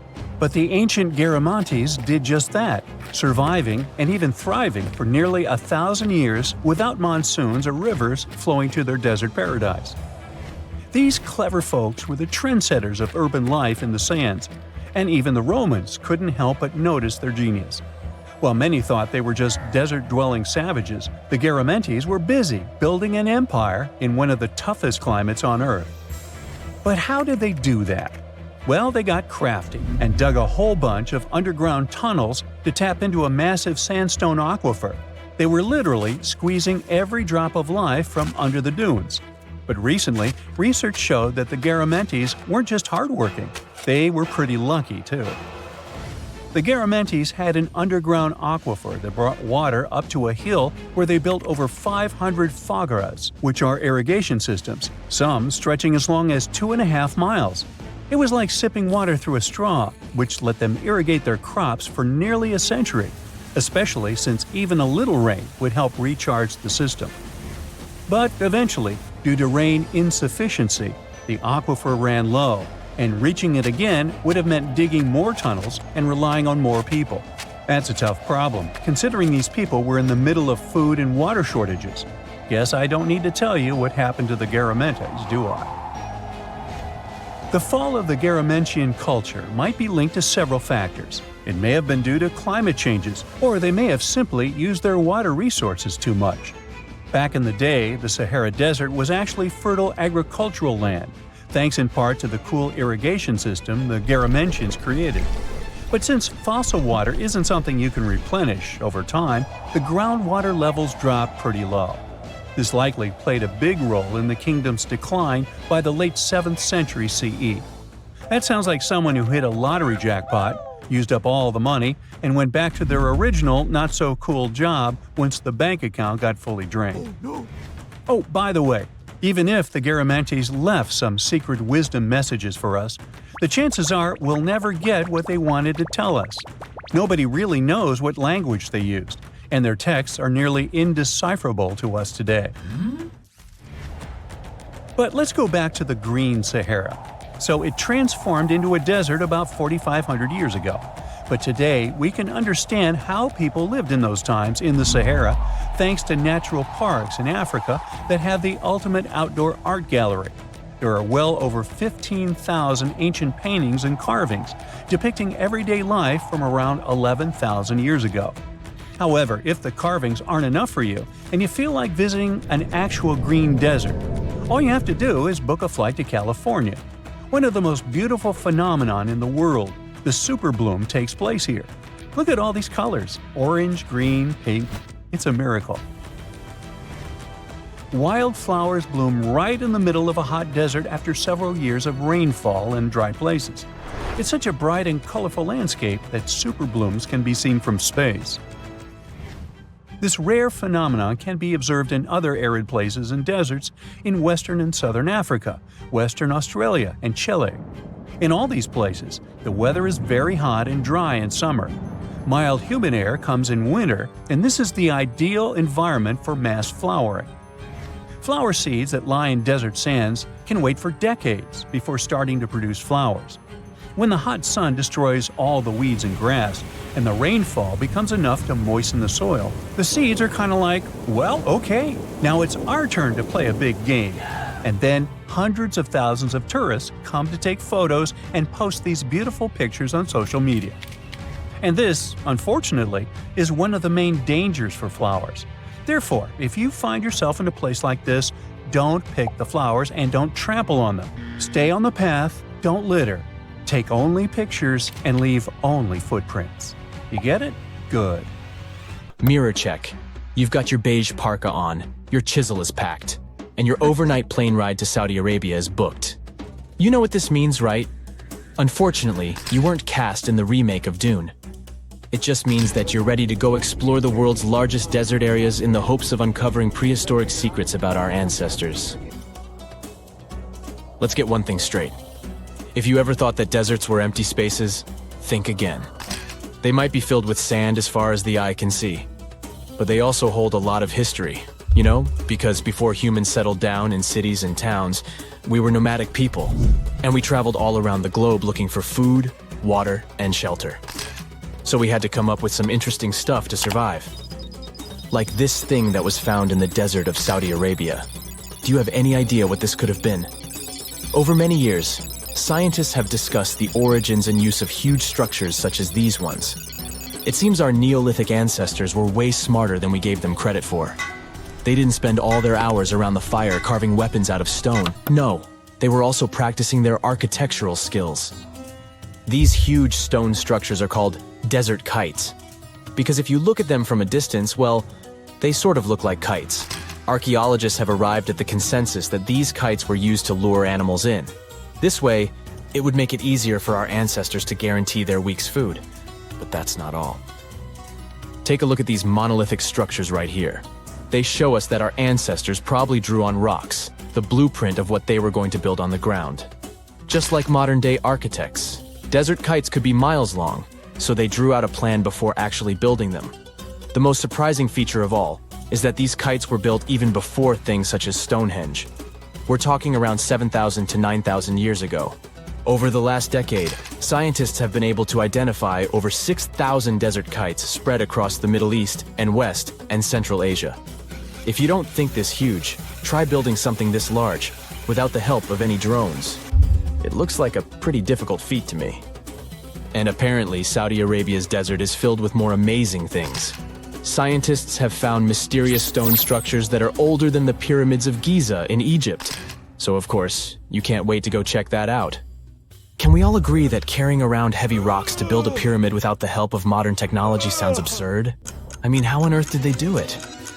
Now imagine turning back the clock about 2,000 years into the past and finding humans that built similar gigantic structures in isolated areas. Take a look at these so-called mustadils. They are rectangular structures built from piled-up stones, found over 77,000 square miles.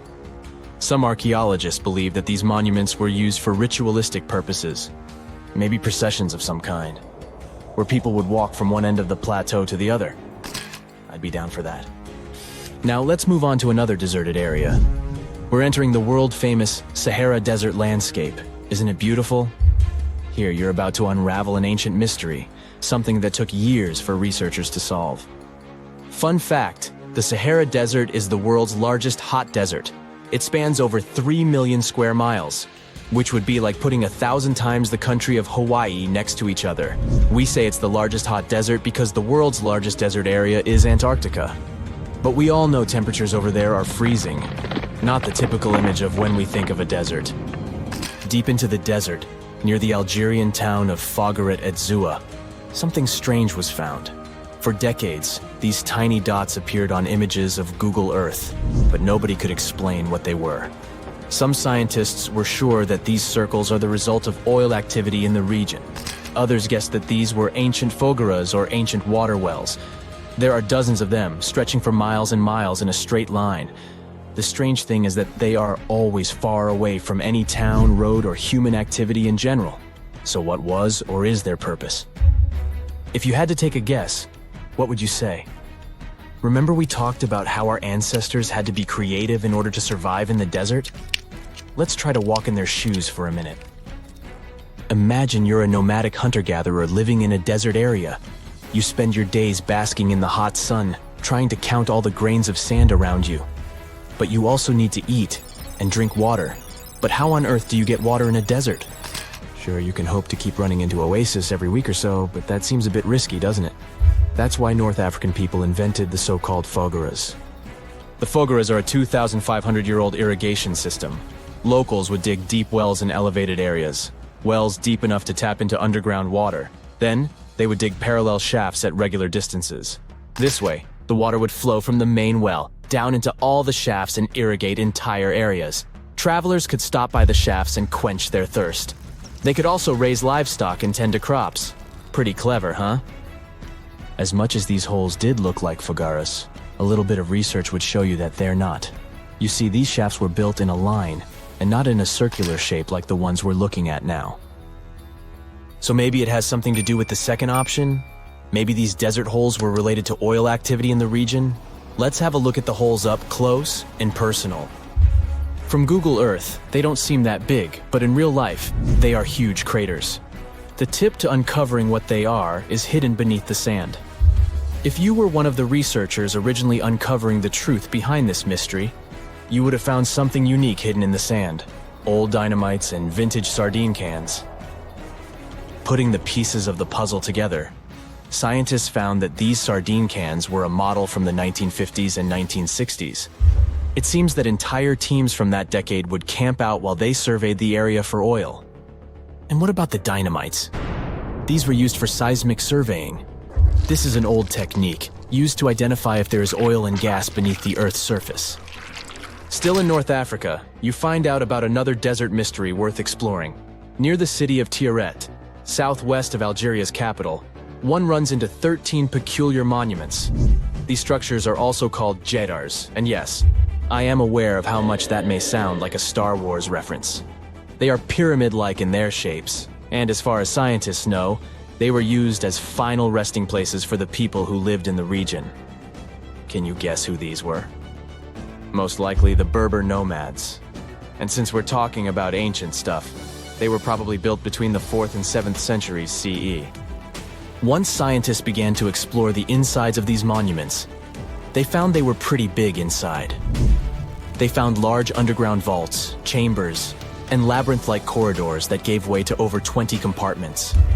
It could take you up to 2 hours to walk around in them, and apparently our ancestors also used its walls to depict images of animals and hunting scenes.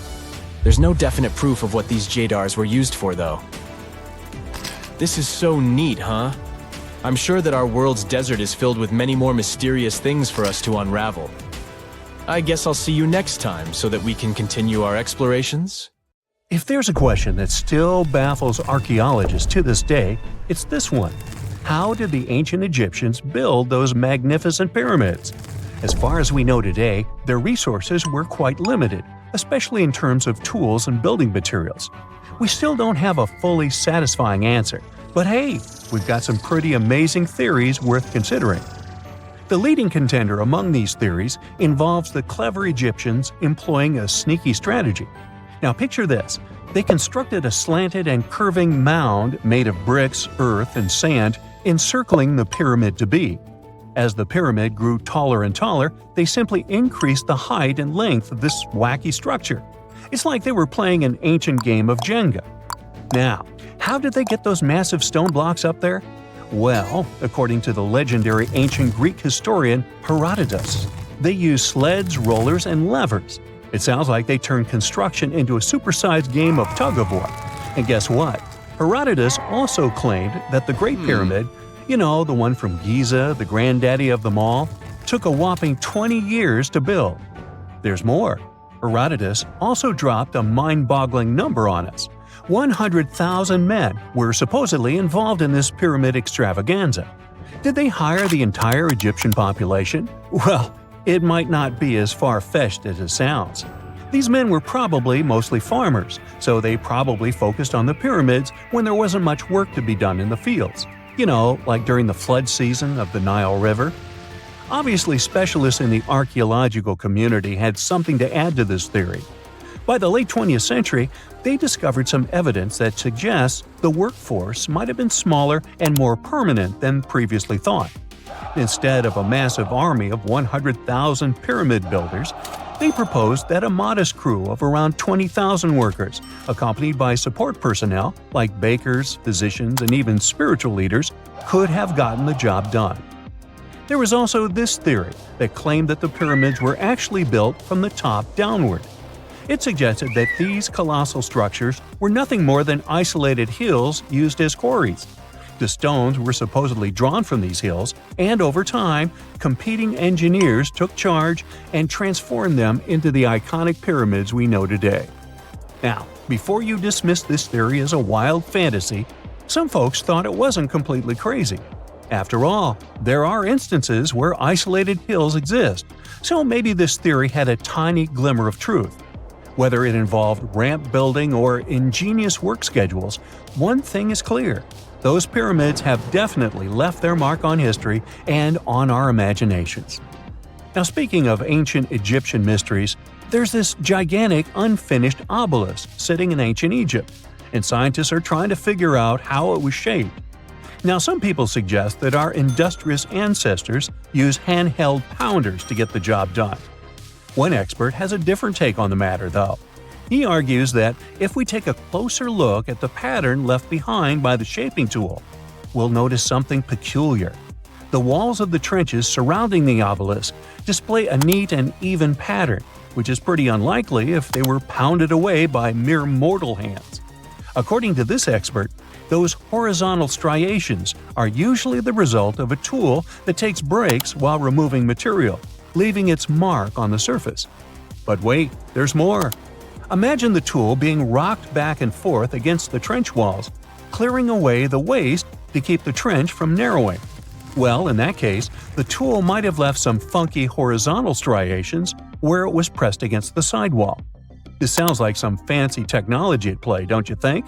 And guess what? The dynastic Egyptians probably didn't have access to that kind of know-how. Another famous Egyptologist from way back also uncovered a bunch of core drills during his adventures. Although the actual drill bits are missing, his collection houses these particular core remnants made of limestone, alabaster, and even granite. These constructions aren't the only amazing thing the ancient Egyptians left behind, though. As it turns out, the Egyptians were the genius minds behind the creation of the handheld mirror. Yeah, that little mirror you use every day to check yourself out. But here's the twist. These mirrors are like pieces of art. They were decorated with inscriptions and figures. But that's not all. The Egyptians had a serious concern with their appearance. They knew the importance of personal hygiene and looking fabulous. So, in their quest for pearly whites, they invented toothbrushes and toothpaste. Dental problems were pretty common back then, and their smiles weren't exactly all white. Dentistry wasn't their strongest suit, you see. Maybe their minds were distracted by all that pyramid building. So that doesn't mean those ancient toothpaste recipes weren't amazing. One delightful concoction included rock salt, mint, dried iris petals, and pepper. Some brave dentists in the 21st century tried it out, and it worked pretty well. Ground-up ash was also used in another recipe to create a tooth cleansing paste. Mint was missing, so that didn't do much for their breath. That's when the genius Egyptians came up with the world's first breath mints. They made tablets from heated spices like cinnamon, and they mixed it with honey. Now, let's shift gears to home decor, Egyptian style. They surely took ornamentation to the next level. While the concept of decorating furniture started in Mesopotamia, the Egyptians cranked it up a notch. They went all out with different colors of ink and even developed various weights of paper. Oh, and let's not forget about those cute little area rugs we all have in our homes today. Guess who came up with the idea? Yep, the Egyptians. They used the versatile papyrus plant to make those cozy rugs.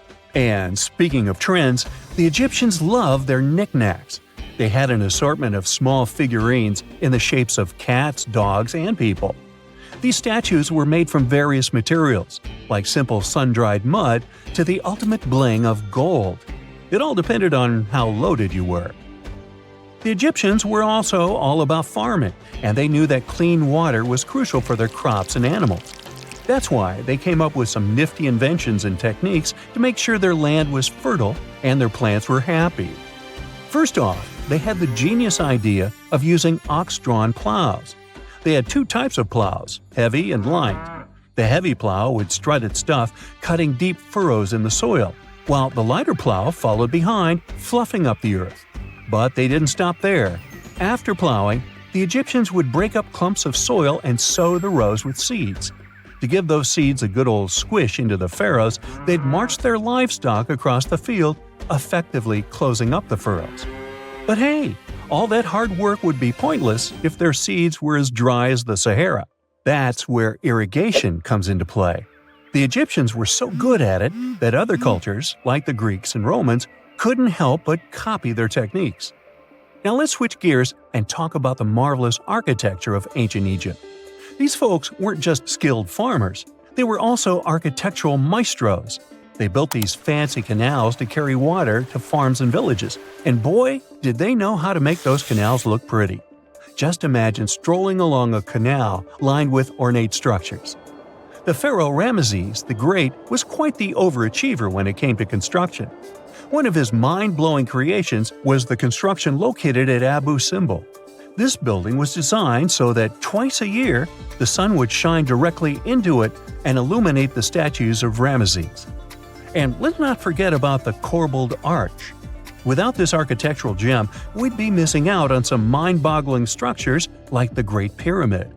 The Egyptians knew how to make things stand tall and proud, thanks to their engineering and construction wizardry. They built grand halls and inner sanctums that make your jaw drop. And some of these temples doubled as astronomical observatories. Listen to this. Neanderthal fiber technology.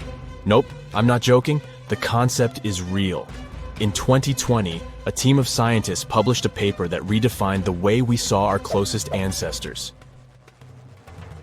A find in France changed archaeology forever, and it wasn't the first time something like this had happened. But let me start from the beginning. Neanderthals. For a long time, they fit the image of the typical cavemen.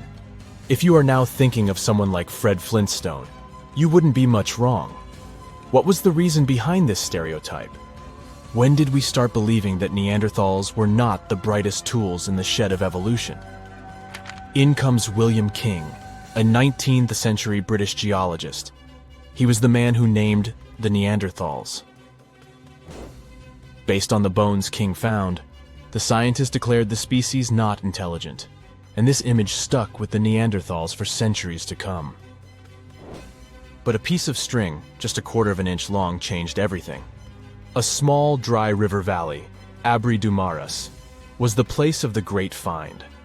Archaeologists unearthed a cord fragment next to a stone tool. Such twisted fibers could have been used for everything from making clothes to fishing nets.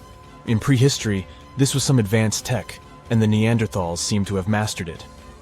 Scientists already knew that these early humans made tar from birch bark, and that they produced shell beads. There's even evidence of Neanderthal art. They were definitely not primitive. The string section and similar finds are changing the way we perceive our ancestors. The world of archaeology is constantly changing. Take the pyramids in Egypt, for example. Turns out, they weren't really built by an army of people who the pharaoh made work until they passed out. Herodotus, the famous Greek historian, was the man who started the confusion. He claimed, in 500 BCE, that 100,000 men took part in the construction of the Great Pyramid in Giza. He made no mention of who they were and why they were building the pyramids. That's how the myth started. Huge stone slabs pulled by humans, driven by a foreman with a whip. But Egyptologists would beg to differ. Those are the scientists who study ancient Egypt's culture. Fairly recently, they uncovered a workers' village that told a different tale. Yes, there was evidence of hard work on the workers' bones, but the construction industry is demanding even today. It took almost 6 years for 12,000 workers to complete the world's tallest building, Burj Khalifa. Back in Egypt, 3 times more workers finished the Great Pyramid in around 2 decades. An impressive feat of ancient engineering, wouldn't you agree? Superiors looked well after the Egyptians who built the pyramids. Their diet was rich in protein. They had medical care and they got paid properly. In fact, they lived better than the non-working population. And they lived with their families near the construction site. Archaeologists know all this because they unearthed bakeries and dormitories with bread jars and other goodies. Looks like the pharaohs were okay employers after all, and the job market wasn't that terrible. They also kept detailed papyrus records of the build and hieroglyphs.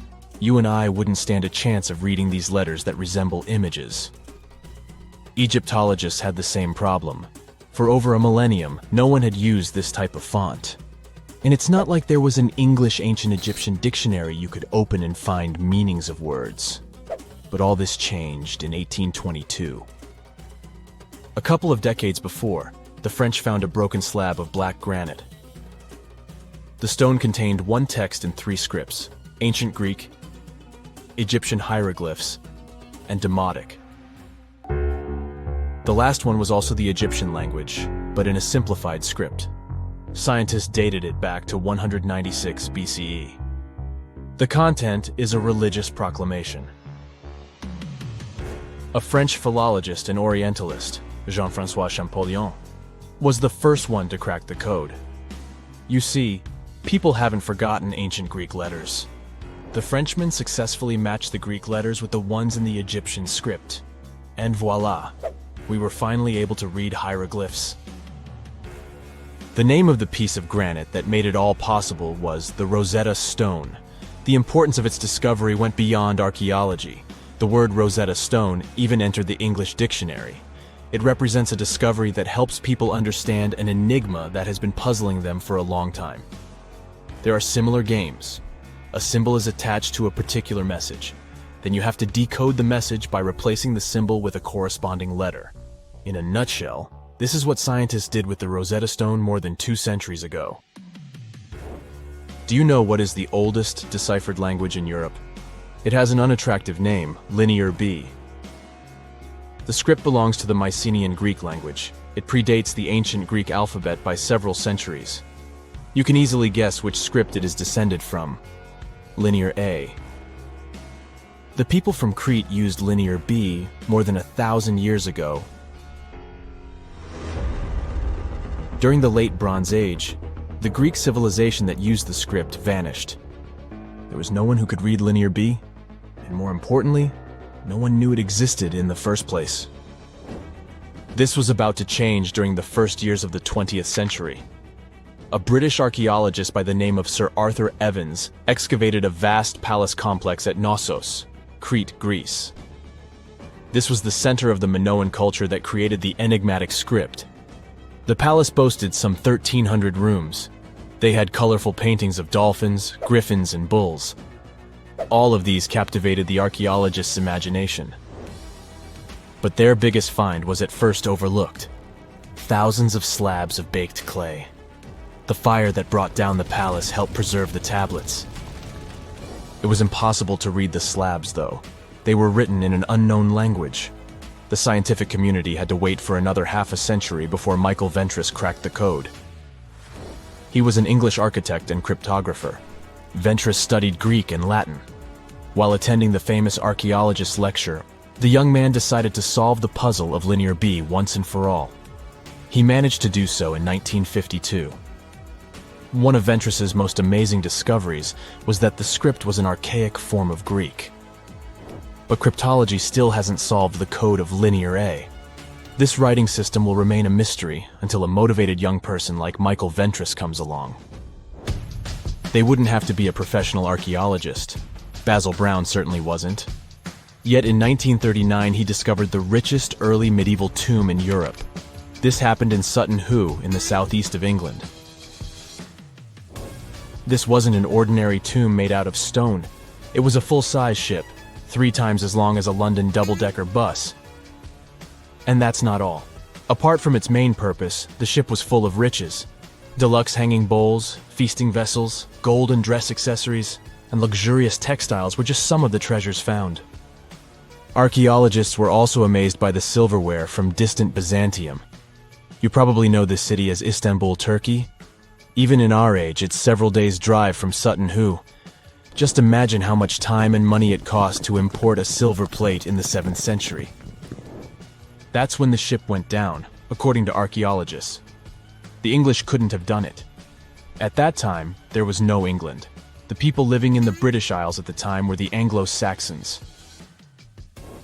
Perhaps the ship from the grassy mounds in Suffolk belonged to one of their kings? We will never know. The local acidic soil did away with any possible evidence, or no one laid there in the first place. It could have been a cenotaph, which is a monument constructed to honor an important person. The archaeologists still don't have a definite answer. But what they have found at Sutton Hoo shed light on the Dark Ages.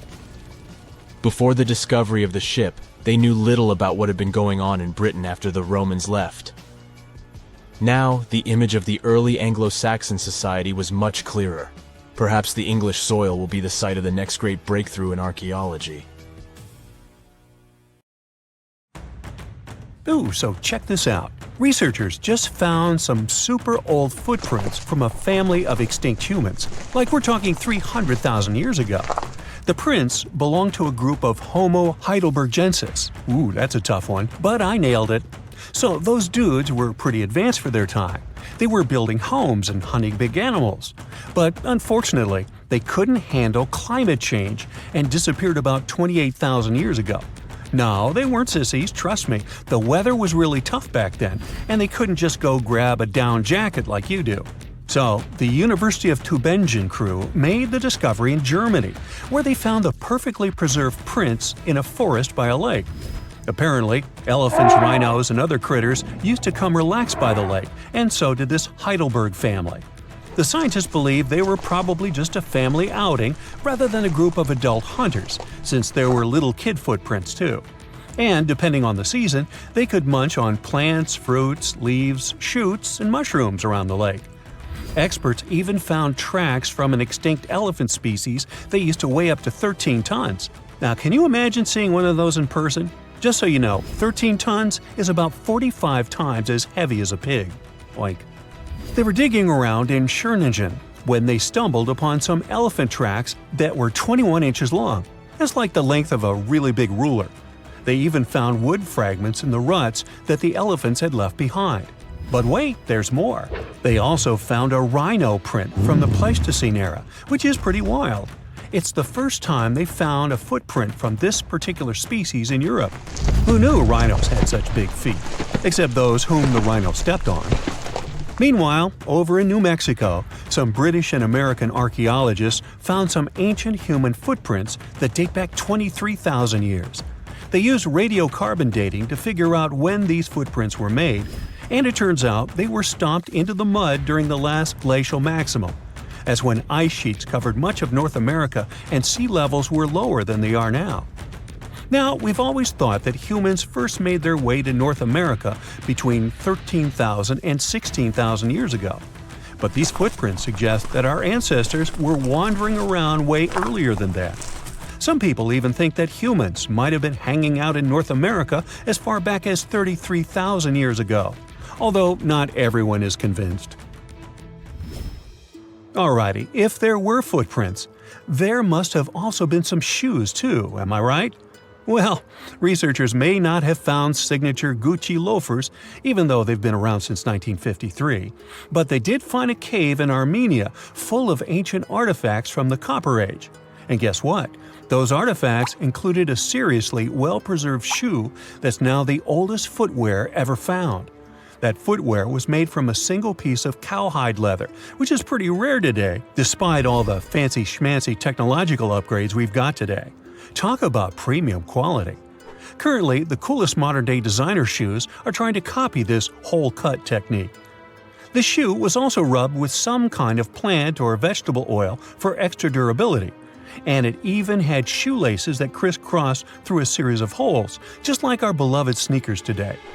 The shoe was about the size of a woman's US 7, so we're guessing it was tailor-made for some fancy-pants wealthy person. Can you imagine rocking these feet whips back in the day? They were possibly the talk of the town.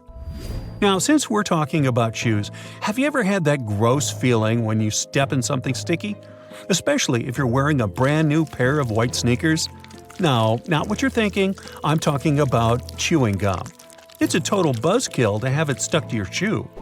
A super cool British archaeology student named Sarah Pickett found a 5,000-year-old piece of Neolithic chewing gum made from birch bark tar while on a dig in Finland. It even had tooth marks in it. Who knew our ancestors were into chewing gum too? Apparently, birch bark tar has antiseptic properties, so it's believed that Neolithic peeps chewed it to help treat mouth and gum infections. So it looks like people have been spitting out gum since the beginning of time. Ah, what a tradition. Prehistoric designers had way more than just shoes to offer to prehistoric fashionistas. You're not going to find such a statement piece in the mass market, and I'm not sure about high-end boutiques either. Yep, it's supposedly the oldest purse ever found, and yep, those are dog teeth used as decorations for a handbag. According to one of the archaeologists, these teeth were all the rage back in 2500 BCE. People were putting them on everything, from clothes to jewelry. But this particular handbag was something special. It had over a dozen sets of teeth and was super fancy, which means whoever owned it was perhaps a VIP. Unfortunately, the purse itself didn't survive the test of time. All that's left are these teeth, pointing in the same direction and looking like a modern-day handbag flap. It must have been truly chic back in the day, but it's a good thing we've moved on to more humane materials for our accessories. Did you hear about the dino-sized discovery on Yorkshire's coast? Yep, sometimes scientists discover not human footprints, but dino footprints. This time, they found a record-breaking dinosaur print that could have been left by a predator taking a break 166 million years ago. Can you imagine a T-Rex lounging on the beach with a smoothie in hand? This 3-foot-long fossil, spotted in Burniston Bay near Scarborough, is the largest ever discovered in the region. The team of researchers who studied the track concluded that it was made by a giant carnivore like a megalosaurus. That's one big and hungry dino. The footprint is the largest made by a theropod, which is a group of bipedal dinosaurs that includes the infamous Tyrannosaurus rex. So, we're talking about some seriously big and scary creatures here. A paleontologist from the University of Manchester said the discovery had shed new light on the behavior of these carnivorous giants. Apparently, features of the footprint suggest that this large predator was squatting down before standing up. Maybe it was doing some yoga or taking a bathroom break. Who knows? Another archaeologist, Marie Woods, stumbled across the print while collecting shellfish on the shore. She said she couldn't believe what she was looking at. I mean, who would expect to find a giant dinosaur print while picking up some clams? It's lucky that Ms. Woods and Rob Taylor, a local fossil collector, rescued the fragile print from the shoreline. Experts warned that it was at risk of being lost to erosion or landslides.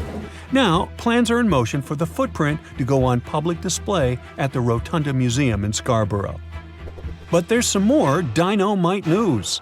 Several drought conditions in Texas have revealed ancient dinosaur footprints that are over 100 million years old. Multiple dinosaur tracks belong to the dinos were recently discovered at Dinosaur Valley State Park in northwest Texas. The droughts have caused a river running through central Texas to dry up almost entirely, which is how these prehistoric prints were finally uncovered. This guy was a real beast, measuring 15 feet and weighing in at 7 tons. It used to roam the area over 113 million years ago, according to the state park. About 60 prints from this dino have been revealed due to the drought, with an estimated 140 tracks from the dinosaur in total. But that's not all. Prints from Sauroposeidon were also discovered. This creature was a massive 66 feet long and weighed about 48 tons when fully matured. Experts believe that the Acrocanthosaurus preyed on Sauroposeidon, which explains why their prints were found together. There's a weird thing though. Sauroposeidon was bigger than Acrocanthosaurus. Can any professors please explain to me why the smaller dude would munch on the bigger one? Imagine a place that could literally start at one end, trek over 1,800 miles straight to the west, and still be stuck under that massive canopy. This place is like a haven for all sorts of crazy creatures, hosting around 10% of the world's species. It's always been seen as this wild, untouched paradise where humans haven't messed things up yet.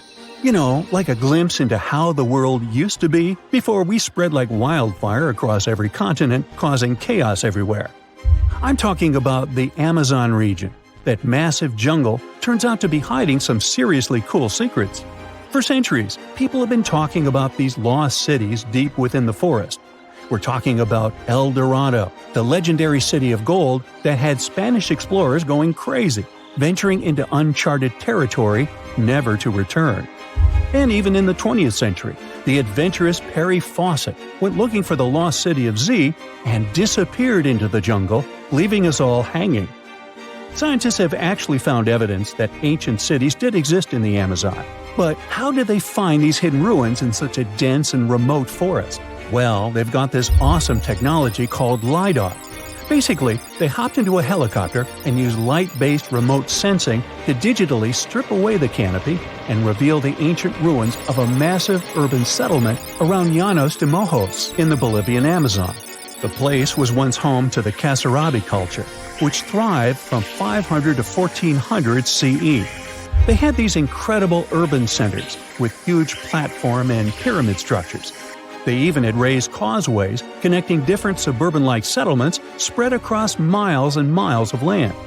These guys were seriously ahead of their time, and they had an epic water control and distribution system with reservoirs and canals. So yeah, the Amazon rainforest wasn't just some untouched wilderness. It was actually heavily populated and even urbanized for centuries before recorded history of the region began. But the thing is, a bunch of people turned a blind eye to the fact that there were actually some pretty cool architectural sites lurking around here that totally deserve some exploring. Scientists predict that in the next 10 to 20 years, we're going to uncover a ton of these cities, and some might even be bigger than the ones we're talking about here. Michael Heckenberger, an anthropologist with the University of Florida, points out that we've seen some similar settlement features, like moats and causeways, in other parts of the ancient Amazon. This new research reveals something totally mind-blowing. Past examples of urbanism in the Amazon were more like groups of villages connected together, not quite what we'd call urban. You see, they were missing those fancy larger centers with their grand architecture and stuff. But guess what? Llanos de Mojos has got them. This place is the real deal when it comes to a fully urbanized Amazonian landscape. So, in the Llanos de Mojos region, a bunch of ancient settlements have been found. These were home to the Kasarabi people, who were all about hunting, fishing, and farming maize. We're talking about hundreds of sites spread across 1,700 square miles. But these sites were so remote and hidden in the tropical forest that it was like trying to find a proverbial needle in a haystack. A team of archaeologists weren't going to let that stop them, though. They decided to take to the skies and use some fancy LiDAR mapping technology. Just imagine an aircraft flying over the area, shooting out a bunch of infrared beams. These beams hit the ground and bounce back, giving us the distance to different objects. It's like creating a super detailed map from above. Using computer software, these genius scientists were able to strip away the trees from the images, revealing the Earth's surface and all the ancient archaeological goodies hidden beneath. And boy, did they strike gold. They found a whopping 26 unique sites, including 11 that nobody even knew existed before. So what about these 26 super cool sites? Among them, we've got Landivar and Kotoka, which are like these huge urban centers. And get this, we already knew they existed, but the new maps revealed they cover 1.5 and 1/2 square miles respectively. These centers are surrounded by moat and rampart fortifications, like something out of a medieval castle. And they've got all sorts of crazy stuff inside. We're talking artificial terraces, massive earthen platform buildings, and pyramids that reach over 70 feet tall. All these epic buildings are actually facing the north-northwest. It's like they were trying to align themselves with the cosmos or something. This kind of cosmic worldview can be found in other ancient sites in the Amazon too. Now, let's take a bird's-eye view and strip away all those pesky trees. We can see these two centers in all their glory, and they're actually connected to a whole network of settlements through a bunch of causeways. Picture it like spokes on a wheel, stretching out for miles. Canals also stretch out from these main centers and connect to rivers and Laguna San Jose. It's like they had their own water delivery system going on. These ancient guys totally reshaped the whole landscape with their crazy cosmology. The only bummer is that their impressive architecture was made from mud brick. While it looked amazing back then, it just wasn't as durable as the limestone used by the Maya. What happened to the Kasarabi and their settlements is still a big mystery. But based on dating at the sites, it looked like they disappeared around 1400 CE, way before Europeans arrived in the Amazon. One theory is that a massive drought hit the region and messed everything up. The researchers found these massive water reservoirs at various sites, which is pretty interesting, considering how rainy the Amazon is known to be. Who knows if they were for drinking water or farming fish and turtles? But hey, severe droughts have happened in the past, and it only takes a couple of bad harvests to make people pack up and move on. What's even more interesting is that these communities thrived in the same area where this guy Fawcett we mentioned before went missing while searching for his lost city of Z. Maybe he was onto something after all. This is how it was. Fawcett stumbled upon this super cool document called Manuscript 512 at the National Library of Brazil. It's believed to have been written by a Portuguese explorer. Now, according to this document, back in 1753, a group of explorers discovered the remains of an ancient city. It had arches, a statue, and even a temple with hieroglyphs. But the document didn't spill the beans on where this city was located. So Fawcett got all hyped up about finding this city and made it his secondary mission after his main goal of finding something called Z. At one point, he had to come back to Britain to run some errands, but in 1920 he decided to give it another shot. Fawcett went on a personal expedition to find the city, but it was unsuccessful. 5 years later, Fawcett, his son Jack, and their buddy Raleigh Rimmel disappeared in the Mato Grosso jungle. Some researchers think that Fawcett might have been influenced by info he got from indigenous folks about this place called Cahokia. Turns out Cahokia was discovered by Westerners in 1925, and it had the ruins of 20 towns and villages. Up to 50,000 people might have lived there. And get this, the discovery of other earthworks in southern Amazonia totally supports Fawcett's theory. In 2005, an American journalist wrote an article about Fawcett's crazy expeditions and discoveries. He called it The Lost City of Z. Catchy, right? Well, in 2009, he turned that article into a book with the same name. And in 2016, the super talented writer-director James Gray made it into a movie. Now, here's where things get a bit sad. The Amazon region is changing rapidly. Farming, ranching, and energy production are changing this incredible place. And guess what? Those untouched areas with ancient relics won't stay untouched for long. It's a race against time to document and preserve what's left of our past before it's lost forever. Imagine you've booked a tour through the jungles of Costa Rica. All of a sudden, you stumble upon a huge stone sphere, nearly the length of a king-sized bed in diameter. How on earth did it end up there? And what does it symbolize? You immediately ask your guide. He's not as amazed as you are, and tells you that there are actually several hundreds of them scattered across the south of the country. The mysterious stone spheres don't have an official name. The locals simply call them las bolas, which means balls in Spanish, while historians refer to them as dequis spheres, after the culture that produced them. Scientists have studied the sediment layers of the Earth around them and estimate that the earliest were made around the year 600 CE, and the newest ones date to the year 1000 CE.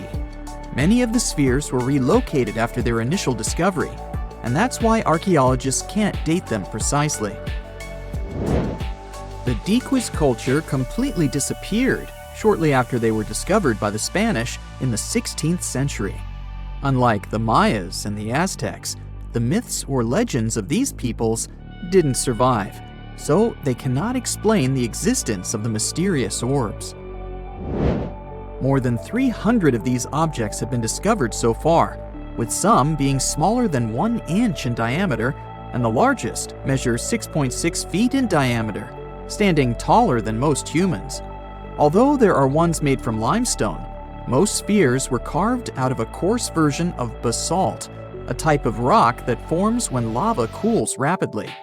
Some orbs weigh up to 15 tons, and in most cases, their surface is smooth to the touch, although there are coarse, mostly unfinished pieces. If we throw away the theory that river erosion naturally sculpted the spheres, the ancient people seem to have created them by hammering boulders with other rocks. Once they got the rough shape they were aiming for, they would polish the rock to perfection, using techniques such as controlled fracture and grinding. The mysterious spheres are located in the Dequis Delta, on the coast of the Pacific Ocean. Most of them can be found in a place called Farm 6, which, alongside 3 other sites, was proclaimed a UNESCO World Heritage Site in 2014. The area contains other finds from the pre-Columbian era, such as paved areas, burial sites, and mounds. For centuries, the stone balls were hidden under a thick layer of sediment that protected them against the elements and looters until they were unearthed during the 1930s.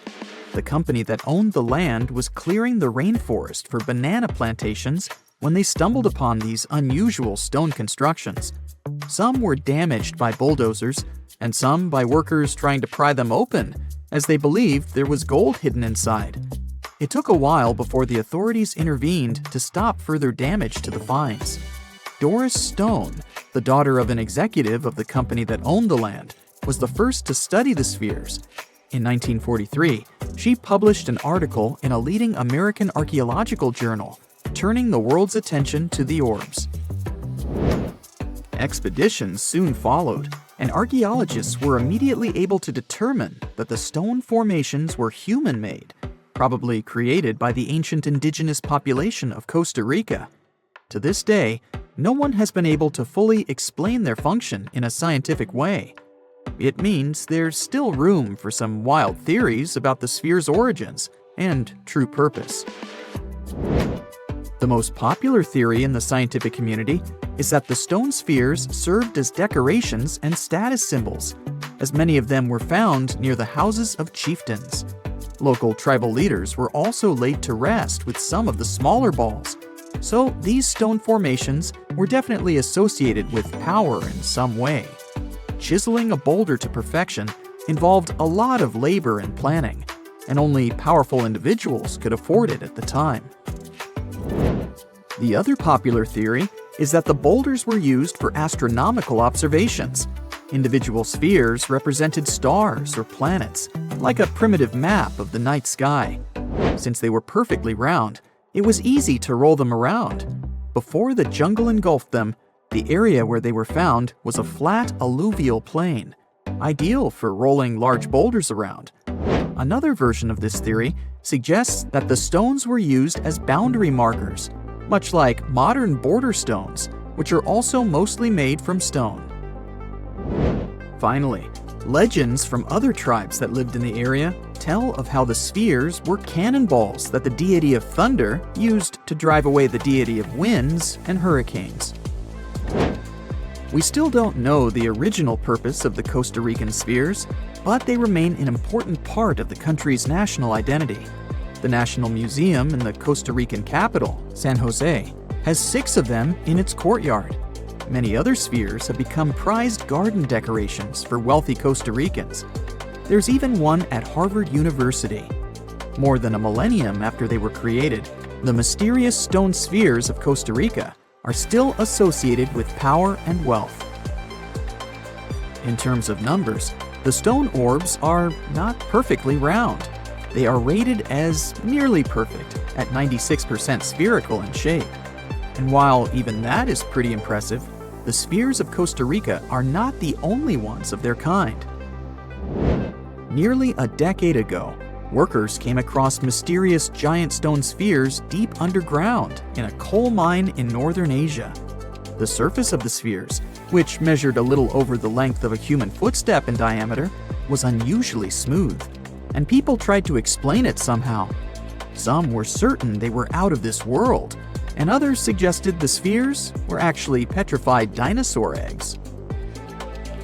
Scientists quickly put an end to further discussion, as it turned out that the mysterious spheres were concretions.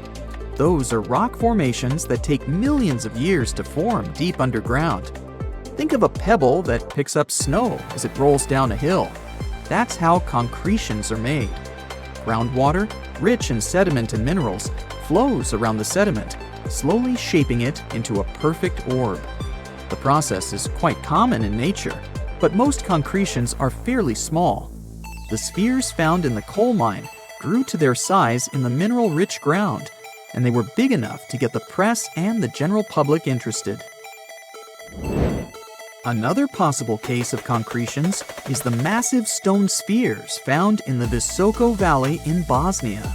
Samir Osmanagic, better known as the Bosnian Indiana Jones, was the first to explore those objects about as wide as the length of a London bus. He believes the stone spheres were carved by a lost civilization that lived in the area 1,000 years ago.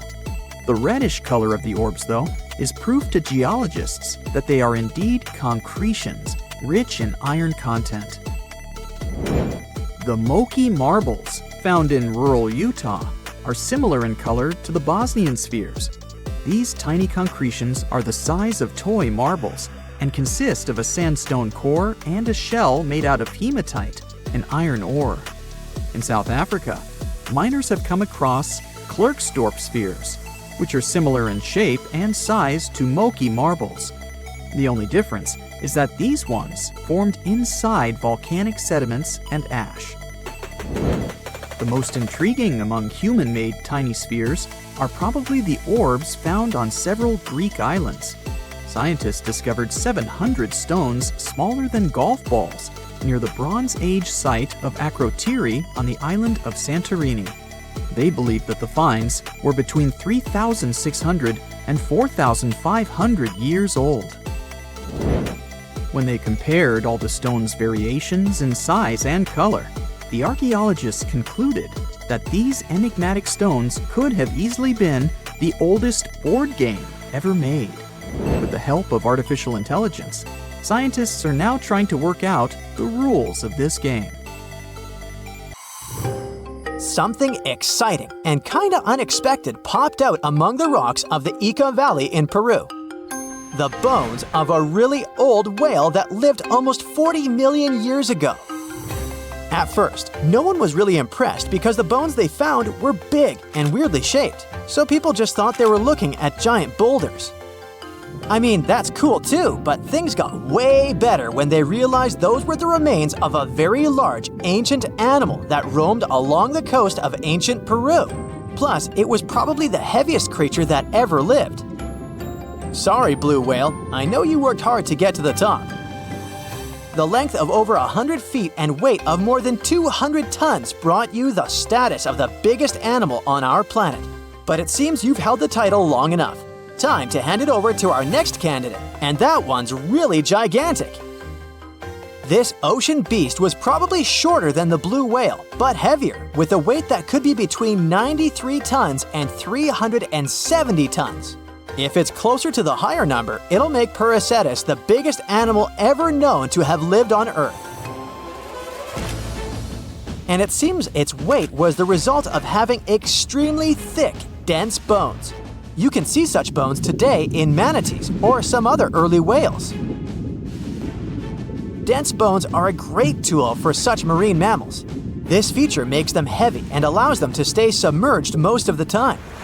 But at the same time, if their body was too heavy, they would end up sinking all the time, and they would waste too much energy to move back up to the surface. So, to avoid sinking, marine mammals need to have enough lighter tissues, like muscles and fat, to help them float in the water without using too much energy. Now, scientists didn't have the whole skeleton, which makes it hard to tell how big the animal was. But they used the ratio of the heavy bones to the lighter tissues in other marine mammals to estimate the overall weight of this giant ancient whale. Experts found these fossils about 13 years ago and spent the next decade freeing the whale from the rock. Its anatomy and age showed this whale was a cousin of Basilosaurus, a whale that had a long snout full of sharp teeth, and a sleek body similar to that of an eel. Even if Perseus wasn't bigger than the blue whale, it was still a giant that ruled the ocean depths. Unlike modern whales, there's a possibility that this ancient fellow was a predator that liked to go after bigger prey. And this also changes how we see the history of whales. Scientists used to think these magnificent creatures became really big about 5 million years ago when they started eating lots of small creatures. But here's the proof that giant whales existed even before that.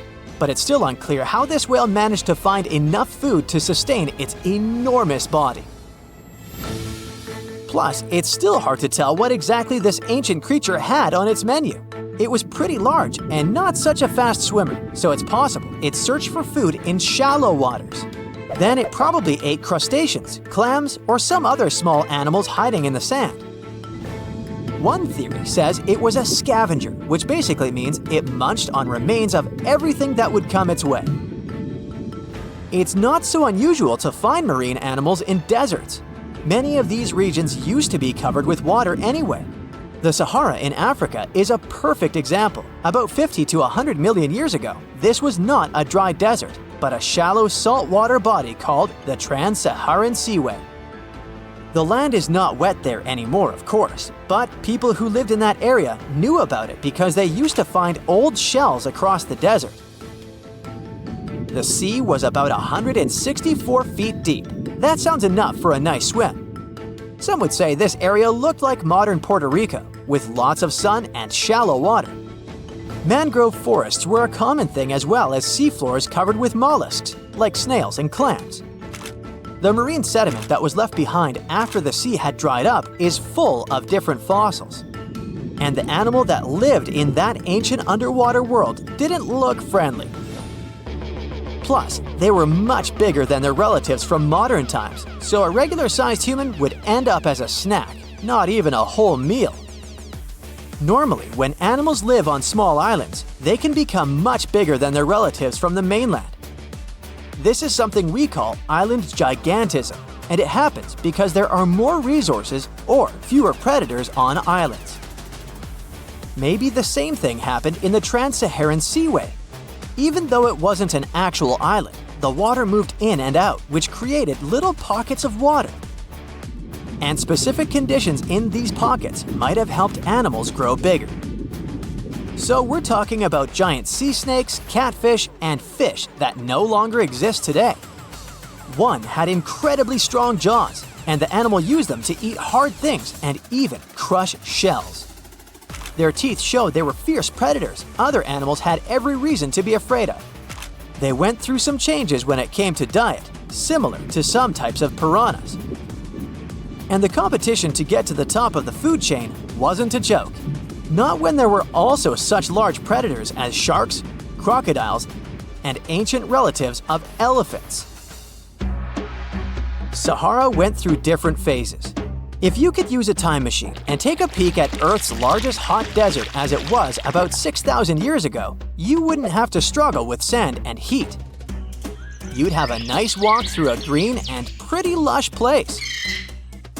In the past, people who lived in that area didn't leave drawings on cave walls that showed camels, sand dunes, and scorpions. All those things you'd see in today's Sahara. Instead, they drew crocodiles.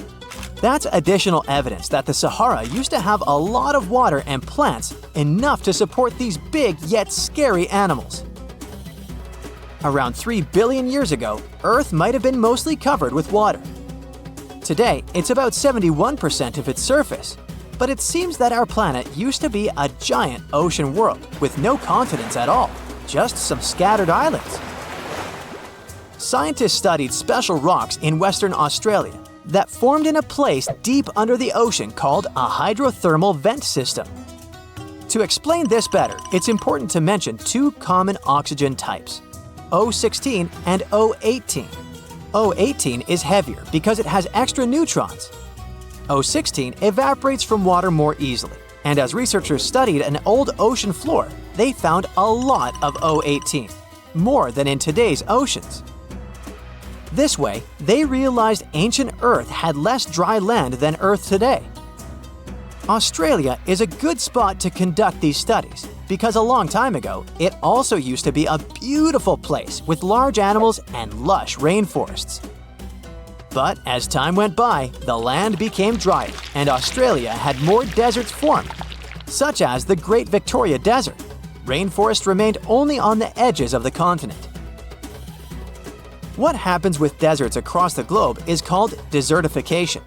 That's when land that used to be good for growing things turns into a desert or something similar. Our planet changes over time, together with its climate. But desertification also happens because of human activities, like mining, farming, and building cities. And when land turns into a desert, it's a problem because it can't support people and animals anymore. Food doesn't grow there. There's not enough clean water, and animals lose their homes. To help with this problem, there's a plan many countries agreed to. They decided to work with farmers to take care of the land, fix damaged areas, and manage water better.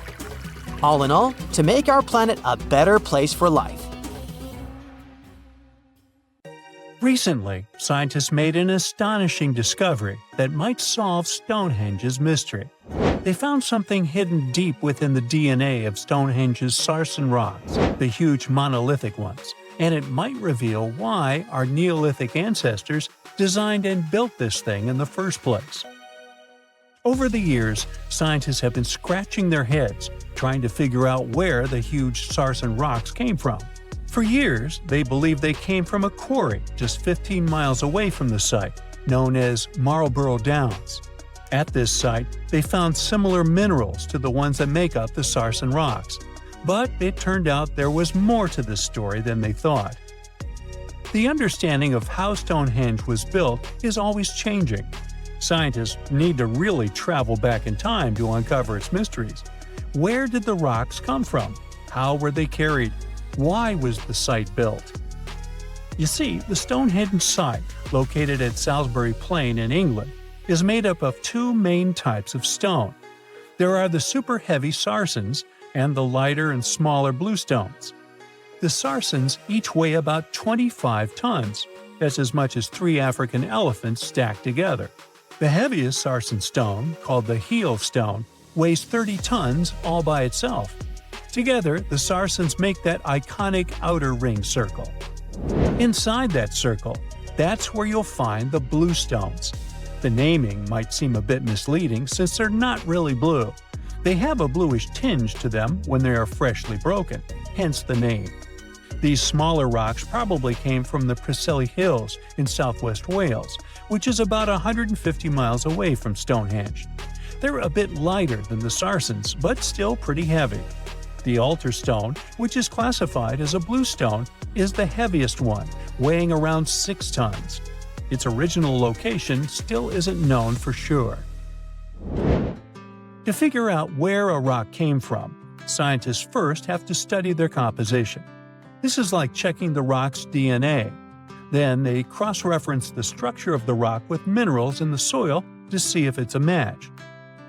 Most of the sarsens we see around southern England are actually made of a type of sandstone known as silcrete.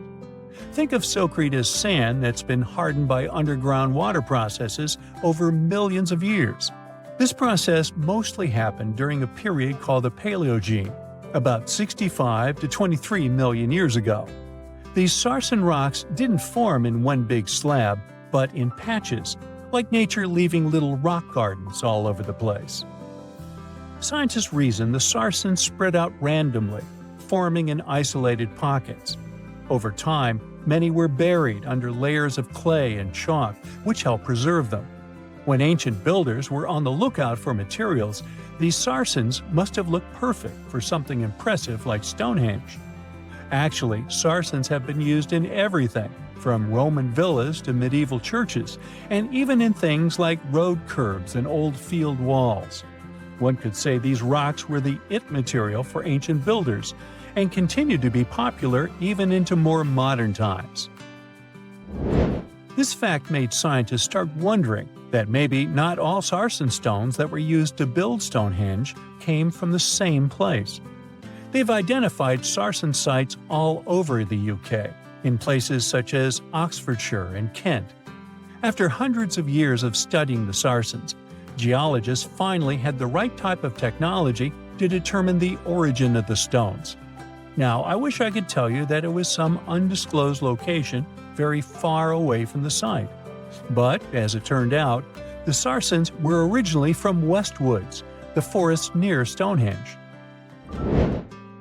A new factor came into play when excavations uncovered empty stone holes, showing that at least 6 blue stone pillars were removed from a Pressley Hills site called Wan Main in prehistory. They had a stone circle over there, and it's believed that some of Stonehenge's rocks were recycled rocks from this more ancient circle.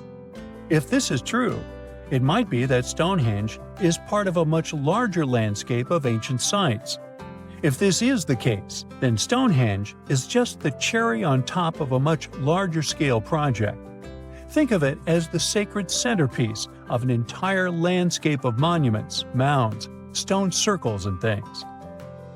This is why scientists want to find out where the rocks came from so badly. It could lead to why and how Stonehenge was built. Now, Stonehenge didn't just pop up overnight. It was built in several stages over hundreds of years. It's likely that it wasn't a single unified vision, but more like a big community project that evolved over time. With each generation, the builders brought in their own ideas, creating a stone structure that would last for ages. The first stage was around 3100 BCE. That's when people dug out a circular ditch and likely set up some bluestones as sort of a starter ring. Later, they added the Sarsens and even topped some of them with horizontal stones to form those famous arches you see today, also known as the trilithons. These ancient builders had some challenges on their hands. How would they move the rocks? There's an old theory known as the ice road that suggests that the rocks were moved by natural icy pathways that formed during the winter. This way, they could slide the rocks down all the way to Stonehenge. But hey, if we're talking about a distance of over 100 miles, that's not too realistic. Anyways, this theory was debunked because it was warmer back then than it is today. There's also the river theory, which suggests that the rocks were floated along the river from the quarry to the site. But if we're talking about Sarsen rocks, they're too heavy to float. So there goes that theory. What we're saying is, no one knows how the rocks were moved. Another interesting science tidbit came from all the research done in Stonehenge. A recent laser survey of the stones revealed the different stone working methods used, and has shown that some of the parts of the monument were more carefully finished than others.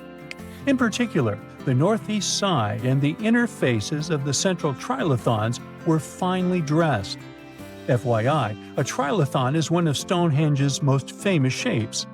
It's when 2 huge monoliths receive a third one on top of them, connecting the two together.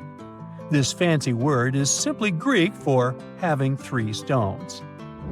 But anyways, the bigger question, and the reason Stonehenge is so famous, is why it was built in the first place. Theories are all over the place, and some sound like they're straight out of a sci-fi show. So, here's a rundown of the most popular ideas. There's, of course, the solar calendar theory. This one supposes that the stones are aligned with the movements of the sun, especially during the summer and winter solstices. During the summer solstice, the sun rises to the left of the heel stone, that's the lone stone outside the main circle, lighting up the entire monument. Some say it's the ancient version of a calendar, marking the year's longest and shortest days. Some archaeologists think Stonehenge might have been an ancient healing center. Pieces of bluestone have been found chipped away, possibly by people who believed they had healing powers. The theory goes that people traveled from all over to come to Stonehenge in hopes of a cure for whatever was ailing them. There's also some speculation that Stonehenge was the place to be. Think of it as an ancient gathering spot. Some evidence suggests that communities from distant areas traveled to Stonehenge for gatherings, feasts, and ceremonies.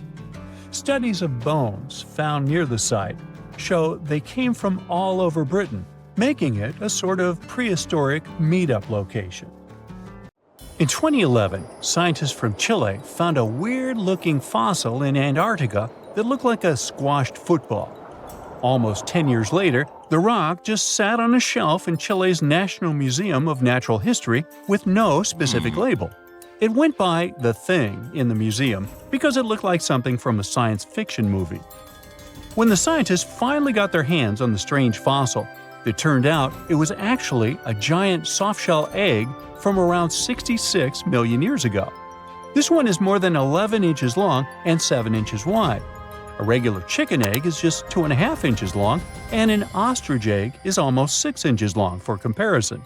So, the Thing won the title of the biggest softshell egg ever found and the second largest egg of any animal we know of. The only bigger egg that was ever found was that of the extinct Madagascan elephant bird, which is also 1.5 times as tall as Michael Jordan. The bird, not the egg. The Antarctic egg is also special because it's the first fossil ever found in this part of the world.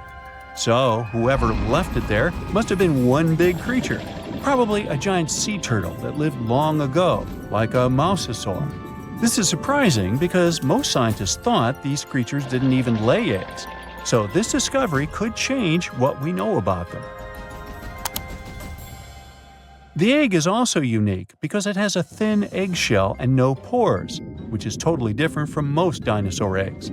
It actually looks more like the eggs of lizards and snakes, but it came from a giant creature related to these animals. No known dinosaurs or flying reptiles from that time and place were big enough to lay such a huge egg, so it must have been a mosasaur after all. But we can't be 100% sure. Scientists did a lot of work and studied 259 types of living reptiles, like lizards and snakes, and their eggs. From this, they figured out that the mommy who laid the egg was probably at least 23 feet long, not counting her tail. During the late Cretaceous period, this part of Antarctica might have been like a nursery. Paleontologists have found bones of tiny mosasaurs and plesiosaurs in the same area, along with bones from the grown-up ones.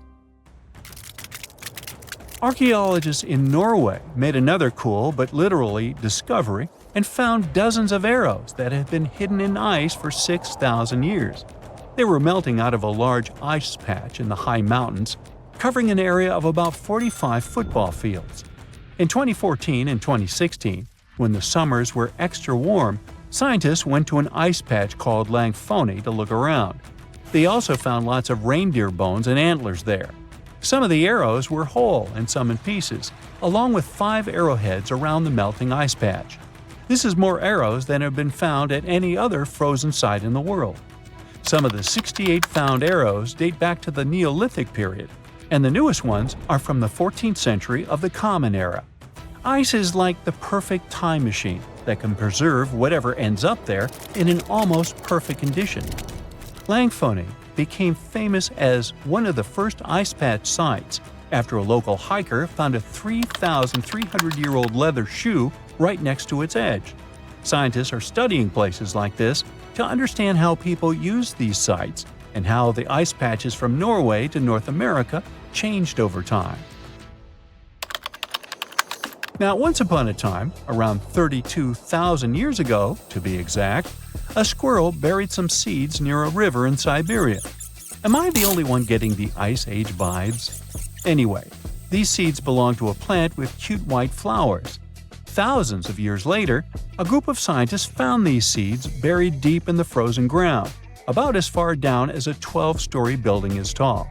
The seeds were surrounded by ice and bones of animals, like mammoths, bison, and woolly rhinoceroses. The mature seeds had been damaged, maybe by some squirrel, but some of the younger seeds still had good plant parts inside them. The scientists carefully took those out and put them in small containers to help them grow. And here comes the coolest part. They were able to grow the plants. Their flowers were shaped a little differently from the flowers of the same plant that grows today. After a year, the Ice Age plant even made new seeds. Based on this, the scientists suggested that permafrost could be a depository for an ancient gene pool, and we could find extinct species there and bring them back to life. Scientists on an icebreaker in Antarctica were looking for whales, but found something way more unusual. The camera behind the ship, which is as heavy as a car, detected 16 million ice fish nests on the floor of the Weddell Sea. The nests were located about every 10 inches in all directions and covered an area of 93 square miles, which is slightly bigger than the whole of Washington, D.C. The colony even had a distinct border, which was a line in the sand. The scientists were in the area because they were studying a special spot in the ocean where the water was a little warmer than the water around it. In this warmer water, they found tiny animals called zooplankton near the top. When the young ice fish hatch, they swim up to this area to eat the zooplankton before going back down to the seafloor to grow up and have their own offspring. Since there was so much food, it made sense to see ice fish in this warm water. But they didn't expect to find such a huge number of ice fish nests, much more than anyone had ever seen before. New Zealand's Antarctic Heritage Fund found some old photo negatives in a hut in Antarctica. They turned out to be unique images from the Ross Sea Party. It was a famous failed expedition led by Ernest Shackleton. He wanted to become the first person to cross Antarctica by land, from the Weddell Sea to the Ross Sea, passing through the South Pole. But things went wrong when their ship, the Aurora, was blown out to sea. They had to use the hut from another explorer, Captain Robert Falcon Scott. His goal was to be the first person to reach the North Pole, but sadly, he didn't succeed either. The negatives were made of cellulose nitrate and were found stuck together in the small box. The Trust took the negatives back to New Zealand, where they carefully separated them and discovered 22 hidden images.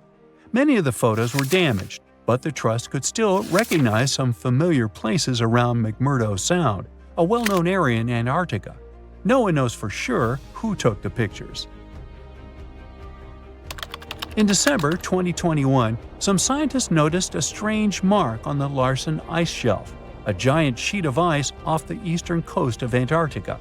They thought it might be a river flowing under the ice, so they drilled down over 1,600 feet to check it out. They expected to find water, but they didn't expect to see that the water was full of fast-moving creatures called amphipods. The scientists also found that the water in the underground river had unusual layers of currents moving in different directions, which they still don't fully understand. Another surprising thing happened during their research. On December 20th of the same year, a volcano erupted far away in Tonga, and the pressure waves from the eruption were detected all the way down in the ice river in Antarctica. It shows how everything on our planet is connected, even in the most distant places. The South Pole is more than penguins and endless snow. There's a hidden ghost world within it. Look, it's right here on the globe.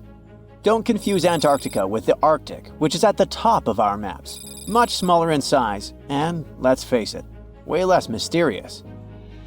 The ice sheet covering Antarctica is about 1 to 3 miles thick, which is up to 16 Eiffel Towers stacked on each other. This massive blanket hides the true features and contours of Antarctica's land.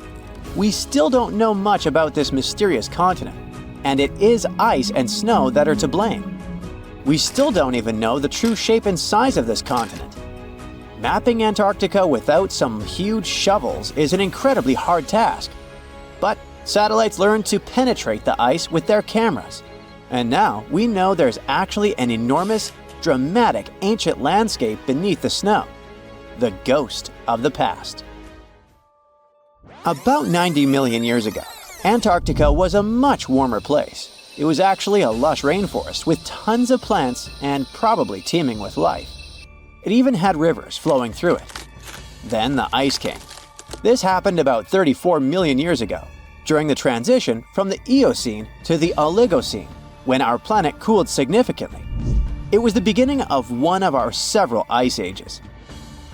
The land remained, but now was hidden under ice and snow that got thicker and thicker. To a regular eye, Antarctica turned into a white desert, vast, flat, and featureless. Time went on. This massive ice sheet moved around, smoothing and shifting the ground beneath it. Over the millions of years, it changed what the land looked like. Now, if we looked under the ice, it wouldn't hold any signs of the original South Pole, except for one place. In areas where the ice is especially thick and doesn't move much, like in East Antarctica, it has actually worked the other way around. It became like a super thick blanket that protects the land. Normally, things like wind or rain slowly wear away the ground over time, changing its shape.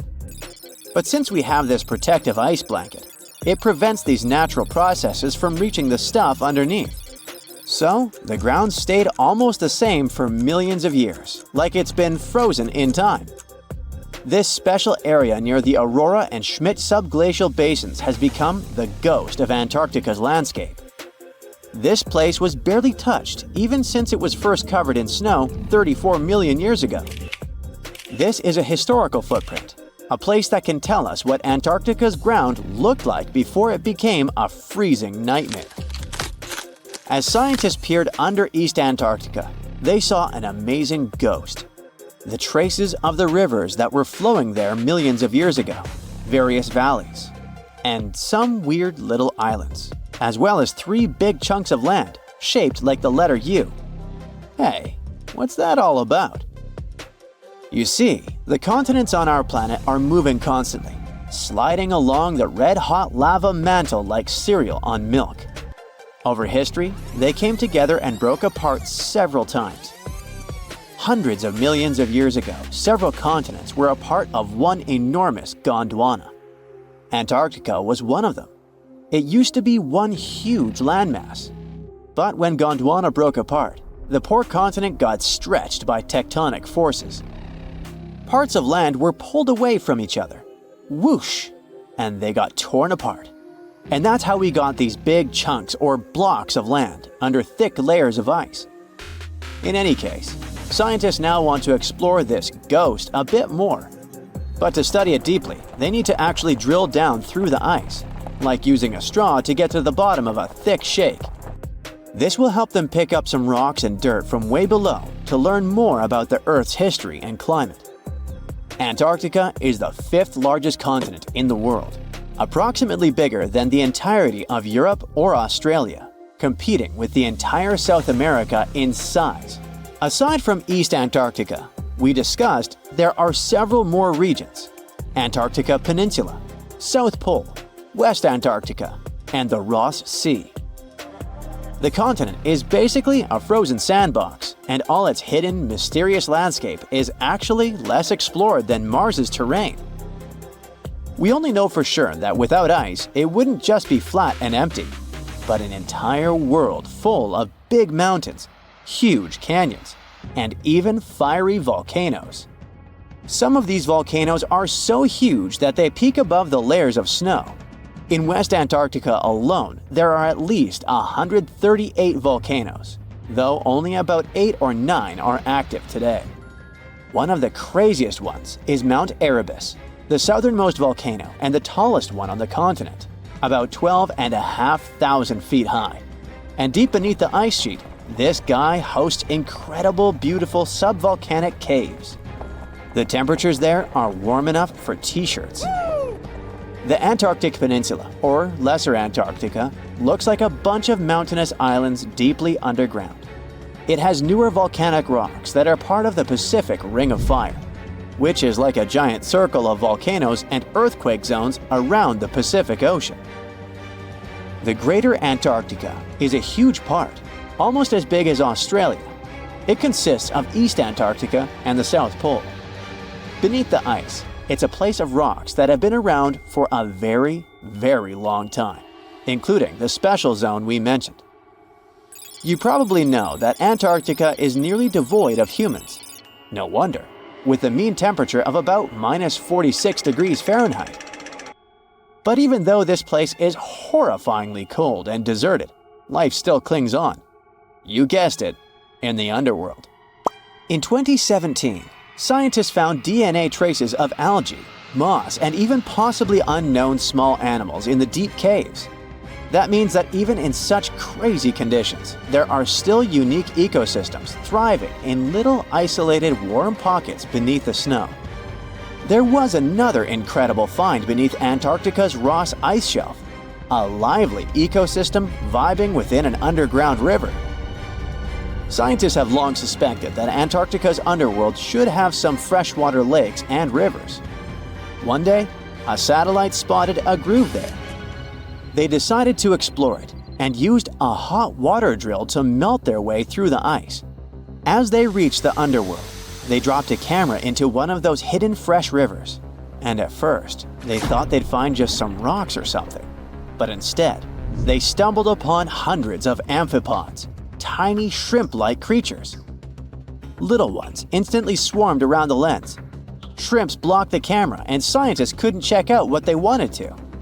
Pretty funny, but at least that means that there really is an important ecosystem deep within Antarctica. Now, they're gonna explore it. And all this is just the beginning of the mysterious underworld. Antarctica's snow also hides the deepest canyon on Earth under the Denman Glacier. Well, Mariana Trench is still the deepest point on Earth, but it's a part of the oceanic crust, geologically speaking. Also, in 1958, explorers found a huge mountain range under the ice, as big and tall as the famous Alps Mountains. The range stretched for about 745 miles with peaks as high as 1.7 miles. And all this magnificence is buried under tons of ice. Who knows what else we might find there? Antarctica holds about 60% of our entire planet's freshwater, which means it would be pretty bad if it melted. For example, there's this Doomsday Glacier, officially known as Thwaites Glacier. It's a huge ice formation, about the size of Florida, and it's melting right now. Every year, the sea levels rise by 4% because of it. If this guy melts away completely, the sea levels all around the world will increase by 2 feet, which might not sound like a lot, but it would be catastrophic for coastal areas. Luckily, researchers have found that even if its ice shelf were to collapse in the next 50 years, the glacier itself wouldn't retreat as quickly as they feared. It's still losing ice rapidly, but it would be quite a slow process.